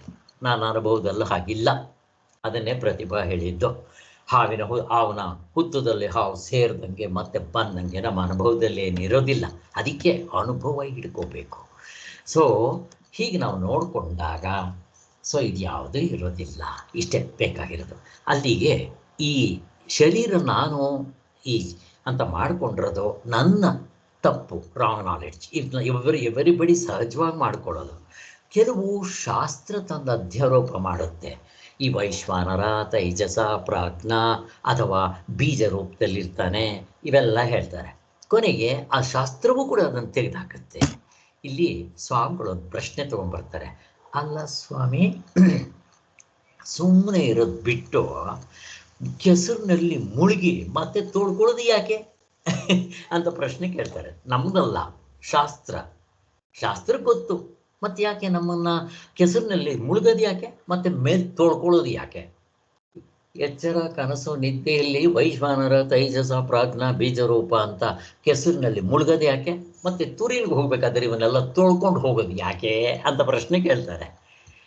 ಅದಕ್ಕೆ LKGಯಿಂದ UKGಗೆ, UKGಯಿಂದ ಪ್ರೈಮರಿ, ಹೈಸ್ಕೂಲ್, ಕಾಲೇಜ್, PhD ಹಂಗೆ ಕರ್ಕೊಂಡು ಹೋಗೋದಕ್ಕೆ ಅಷ್ಟೇ ಸ್ಟೆಪ್ಸು. ಸುಮ್ಮನೆ ಇದು ವಿಚಾರ ಬಂತು, ಅದಕ್ಕೆ ಹೇಳಬೇಕಾಯ್ತು. ಇಲ್ಲಿ ನೋಡ್ರಿ, ಚೆನ್ನಾಗಿ ತೊಗೊಂಡ್ಬರ್ತಾರೆ.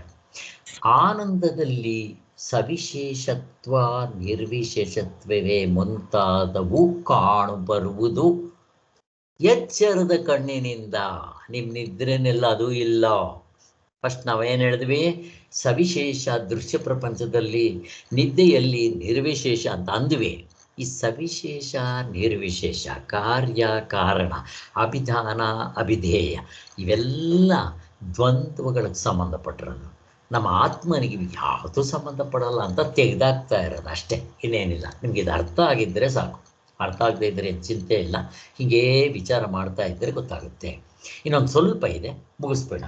ನಿದ್ರೆಯ ಆನಂದಕ್ಕೂ ಎಚ್ಚರದ ಸುಖಗಳಿಗೂ ಬಹಳ ತಾರತಮ್ಯವಿರುತ್ತದೆ. ಇಲ್ಲಿವರೆಗೂ ನಾವು ನೋಡ್ಕೊಂಡು ಬಂದ್ವಿ. ನಿದ್ರೆಯಲ್ಲಿ ಯಾವುದೊಂದು ವಿಭಾಗವಾಗಲಿ ಭೇದವಾಗಲಿ ಇಲ್ಲದ ಆನಂದವಿದೆ. ಅದು ನಮಗೆಲ್ಲ ಕ್ಲಿಯರಾಗಿ ಮಾಡ್ಕೊಂಡಿದ್ದೀವಿ. ವಿಭಾಗ ಆಗಲಿ ಭೇದ ಆಗಲಿ ಯಾವುದೂ ಇರೋದಿಲ್ಲ. ಆದರೆ ಎಚ್ಚರದಲ್ಲಿ ಧರ್ಮ ಧರ್ಮಿ ವಿಭಾಗ, ಹುಟ್ಟು ಹೊಂದುಗಳು, ಆಶ್ರಯ, ವಿಷಯಗಳಿಂದಾದ ಭೇದಗಳು, ತೋರುವ ಸುಖ ದುಃಖ, ಇವೆಲ್ಲ ಇಷ್ಟೊಂದಿದೆಯಲ್ಲ ಅಂತ ಅವರು ಹೇಳ್ತಾರೆ. ಇದಕ್ಕೂ ನಮ್ಗೆ ಆನ್ಸರ್ ಸಿಕ್ಕಿದೆ. ಎಚ್ಚರದಲ್ಲಿ ಧರ್ಮ ಧರ್ಮಿ ಇನ್ನೇನೇನಿರುತ್ತೆ ಎಚ್ಚರದಲ್ಲಿ? ನಿಮಗೆ ಗೊತ್ತು, ಎಚ್ಚರ ಅಂದರೆ ದೃಶ್ಯ ಪ್ರಪಂಚ. ಇಲ್ಲಿ ನಾವು ಎಚ್ಚರ ಅಂತ ಇಟ್ಕೊಳ್ಳೋಣ. ಧರ್ಮ ಧರ್ಮಿ, ಸುಖ ದುಃಖ, ಸುಖ ಎಲ್ಲ ದುಃಖ, ದ್ವಂದ್ವಗಳು, ಎಲ್ಲ ದ್ವಂದ್ವಗಳು ಇರ್ತವೆ. ಹೋಲ್ಸೇಲ್ ಆಗಿ ಹೇಳ್ಬೇಕು.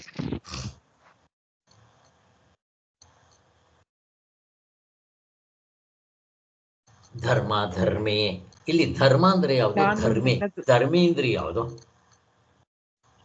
ನಾನು ನನ್ನದು, ನಾನೇ ಸಂಕಲ್ಪ ಮಾಡಿದ್ದು, ನಾನೇ ವಿಕಲ್ಪ ಮಾಡಿದ್ದು. ಇಲ್ಲಿ ಧರ್ಮಿ ಅಂತಂದ್ರೆ ವಿಷಯಿ, ಜೀವಪ್ಪನಿಗೆ ಹೇಳ್ತಾರೆ.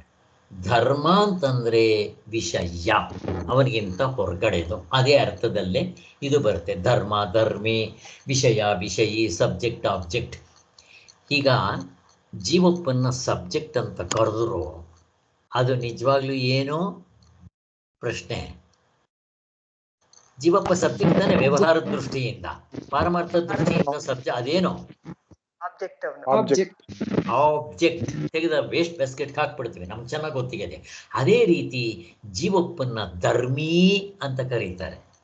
ಇನ್ನ ಅದಕ್ಕಿಂತ ಹೊರಗಡೆ ಇರೋದನ್ನ ಧರ್ಮ ಧರ್ಮಿ ಅಂತ ಹೇಳ್ತಾರೆ. ವಿಷಯೀ, ವಿಷಯ ಅಂತ ಅನ್ನೋ ಅರ್ಥದಲ್ಲೇ ಬರುತ್ತೆ.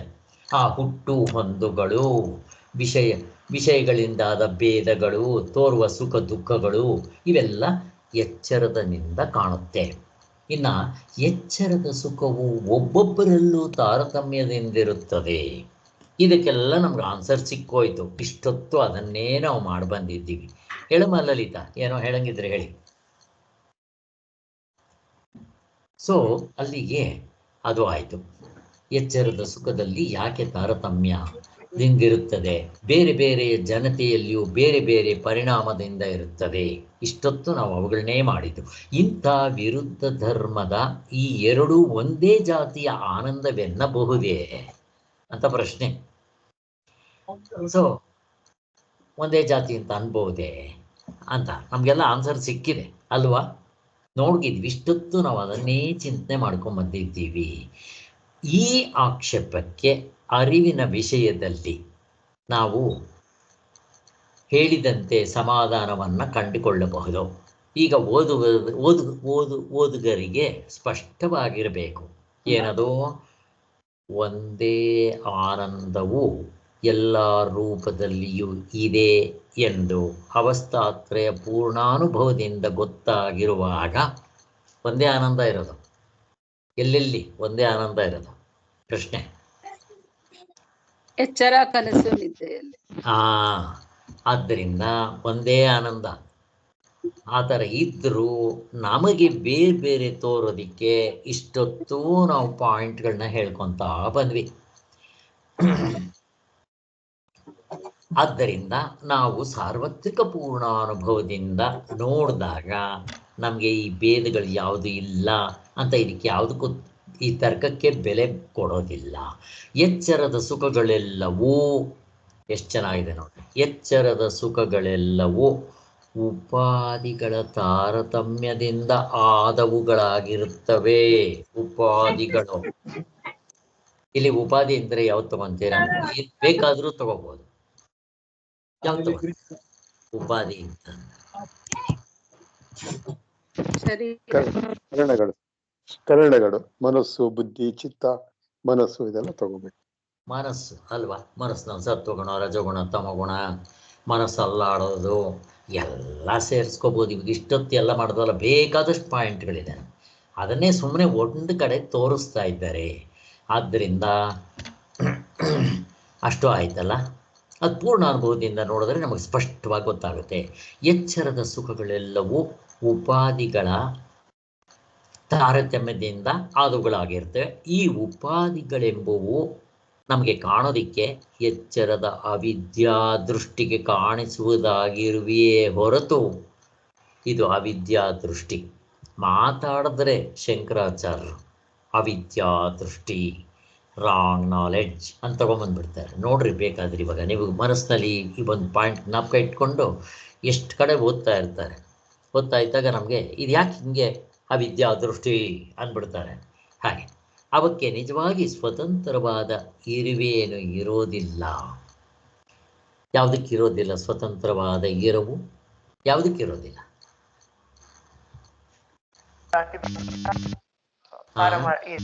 ವ್ಯಾವಹಾರಿಕ ಇರುವು, ಪಾರಮಾರ್ಥಿಕ ಇರುವು, ಅವೆರಡಕ್ಕೂ ಇರುವು ಇಲ್ಲ. ಸ್ವತಂತ್ರವಾದ ಹೋಲ್ಸೇಲ್ನಲ್ಲಿ ಹೇಳಿ ಎಲ್ಲ ಸೇರ್ಕೊಂಡ್ಬಿಟ್ಟು ಅನಾತ್ಮನಿಗೆ ಸರ್, ಅನಾತ್ಮನಿಗೆ ಅವಸ್ಥೆ ಒಳಗಡೆ ಇರೋ ಅರ್ಧ ಡಜನ್ ಮುಗಿದೋಯ್ತು ಅಷ್ಟೇ. ಅಲ್ಲ,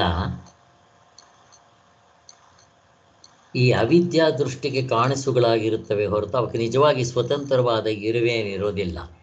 ಈಗ ಹಾವು ಯಾಕೆ ಕಾಣಿಸ್ಕೊಂತು? ಬೆಳ್ಳಿ ಯಾತಕ್ಕೆ ಕಾಣಿಸ್ಕೊಂತು?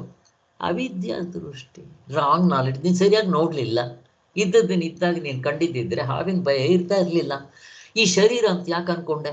ಆತ್ಮ ಗೊತ್ತಿಲ್ಲ ನಿನಗೆ, ಆತ್ಮನ ನೋಡೋಕೆ ಬರಲಿಲ್ಲ, ಅದಕ್ಕೆ ಈ ಶರೀರವನ್ನೇ ಸತ್ಯ ಅಂತ ಇಟ್ಕೊಂಡೆ. ಆದ್ದರಿಂದ ಈ ಉಪಾಧಿಗಳು ಮತ್ತು ಇವು ಸ್ವತಂತ್ರವಾದ ಇರುವಿರೋದಿಲ್ಲ ಇವುಗಳಿಗೆ, ಅಲ್ವಾ? ಅನಾತ್ಮ. ಆದ್ದರಿಂದ ಅದಕ್ಕೆ ಎಲ್ಲಿರುತ್ತೆ ಅಸ್ತಿತ್ವ? ಹೆಂಗೆ ಹೇಳ್ತೀರಾ? ಈಗ ಎಚ್ಚರ ಇದೆ, ಕನಸು ನಿದ್ದೆ ತೋರಿಸಿ ನನಗೆ. ಹುಡ್ಕಾಡಿದ್ರೆ ಸಿಗೋದಿಲ್ಲ. ಯಾಕೆ? ಅದಕ್ಕೆ ಆಧಾರ ಇಲ್ಲ, ಅಸ್ತಿತ್ವ ಇಲ್ಲ. ಆತ್ಮನ ಬಿಟ್ಟರೆ ಅದಕ್ಕೆ ಇರೋಕ್ಕೆ ಬರೋದಿಲ್ಲ. ಆತ್ಮನ ಮೇಲೆ ಡಿಪೆಂಡ್ ಆಗಬೇಕು. ಆತ್ಮನ ಹಿಡ್ಕೊಂಡ್ರೆ ಕಾಣುತ್ತೆ, ಇಲ್ಲದಿದ್ರೆ ಇಲ್ಲ. ಅದಕ್ಕೋಸ್ಕರ ಇದಕ್ಕೆ ನಿಜವಾದ ಸ್ವತಂತ್ರವ ಇರುವೇನೂ ಇಲ್ಲ. ಪರಮಾರ್ಥವಾಗಿ ಅವು ಕೂಡ ಆನಂದ ಸ್ವರೂಪವಾಗಿಯೇ ಇರುತ್ತವೆ. ಅಲ್ಲ, ಆನಂದ ಬಿಟ್ಟು ಮತ್ತೊಂದಿಲ್ಲ. ಅದಕ್ಕೋಸ್ಕರ ಸ್ವಾಮಿಗಳು ಒಂದು ಎಕ್ಸಾಂಪಲ್ ಕೊಡ್ತಾರೆ ಇಲ್ಲಿ. ಸಾಗರದ ನೀರು ತಾನು ಇರುವಂತೆ ಇದ್ದು ಮೇಲುಗಡೆಯಲ್ಲಿ ಮಂಜುಗಡ್ಡವಾಗಿ ತನ್ನ ಮೇಲೆಯೇ ತಾನು ತೇಲಾಡುವಂತೆ ಆನಂದ ಸಾಗರದ ಮೇಲುಗಡೆಯಲ್ಲಿಯೇ ಸುಖವು ತಾನೇ ಈ ಉಪಾಧಿಗಳೇ ಮುಂತಾದ ಭೇದಗಳ ಮಂಜುಗಡ್ಡೆಯಾಗಿ ಹರಿದಾಡ್ತಾ ಇರೋವಂತೆ ನಮಗೆ ತೋರುತ್ತೆ. ಈ ಎಕ್ಸಾಂಪಲಿಂದ ಏನು ತಿಳ್ಕೊಬೋದು ನಾವು? ಯಾರಾದರೂ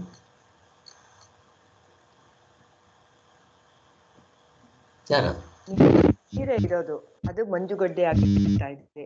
ಆನಂದದ ಪಾರಮಾರ್ಥಿಕ ಆನಂದನೇ ಇರೋದು, ಅದೇ ಇದ್ರಲ್ಲಿ ವ್ಯವಹಾರದಲ್ಲಿ ಇರೋದು ಅಂತ ಗೊತ್ತಾಗುತ್ತೆ. ಇನ್ಯಾರಾದ್ರೂ ಇನ್ನೇನಾದ್ರೂ ಆಡ್ ಮಾಡ್ತೀರಾ? ಆತ್ಮನ ಆನಂದನೇ ಬೇರೆ ಉಪಾಧಿಗಳಲ್ಲಿ ಬೇರೆ ಬೇರೆ ರೀತಿಯಾಗಿ ತೋರ್ಕೊಳ್ಳುತ್ತೆ ಅಷ್ಟೇ. ಇನ್ಯಾರಾದ್ರೂ ಏನಾದ್ರೂ ಆಡ್ ಮಾಡ್ತೀರಾ? ಇರೋದು ಆನಂದ ಒಂದೇ, ಬೇರೆ ಬೇರೆ ಇಲ್ಲ. ನಮಗ್ ಕಾಣೋದು ಯಾಕೆ ಅಂದ್ರೆ ಈ ಉಪಾಧಿಗಳಿಂದ, ಅಂದ್ರೆ ಬೇರೆ ಬೇರೆ ಬೇರೆ ಕಲನೆಗಳೋದ್ರಿಂದ ನಮ್ಗೆ ಬೇರೆ ಬೇರೆ ತರ ಕಾಣ್ತಾ ಇದೆ. ಇರೋದು ಒಂದೇ. ಹೇಗೆ ನೀರು ಮಂಜುಗಡ್ಡೆ ಎಲ್ಲ ಒಂದೇನೋ ಹಾಗೆ ಅಂತ ಹೇಳ್ತಾರೆ. ಈಗ ನಾವು ವ್ಯವಹಾರ ಮಾಡುವಾಗ ನೀರ್ನೇ ಅಲೆ ಅಂತೀವಿ, ನೊರೆ ಅಂತೀವಿ, ಗುಳ್ಳೆ ಅಂತೀವಿ, ಮಂಜುಗಡ್ಡೆ ತೇಲ್ತಾ ಇದೆ ಅಂತ ಅಂತೀವಿ. ಎಲ್ಲವೂ ಏನೋ ನೀರೇ. ಈಗ ನೀವು ನೀರನ್ನು ಬಿಟ್ಟು ನೊರೆ, ಅಲೆ, ಗುಳ್ಳೆ, ಮಂಜುಗಡ್ಡೆ ತೋರಿಸ್ಬೇಕಪ್ಪ, ಇರುತ್ತಾ?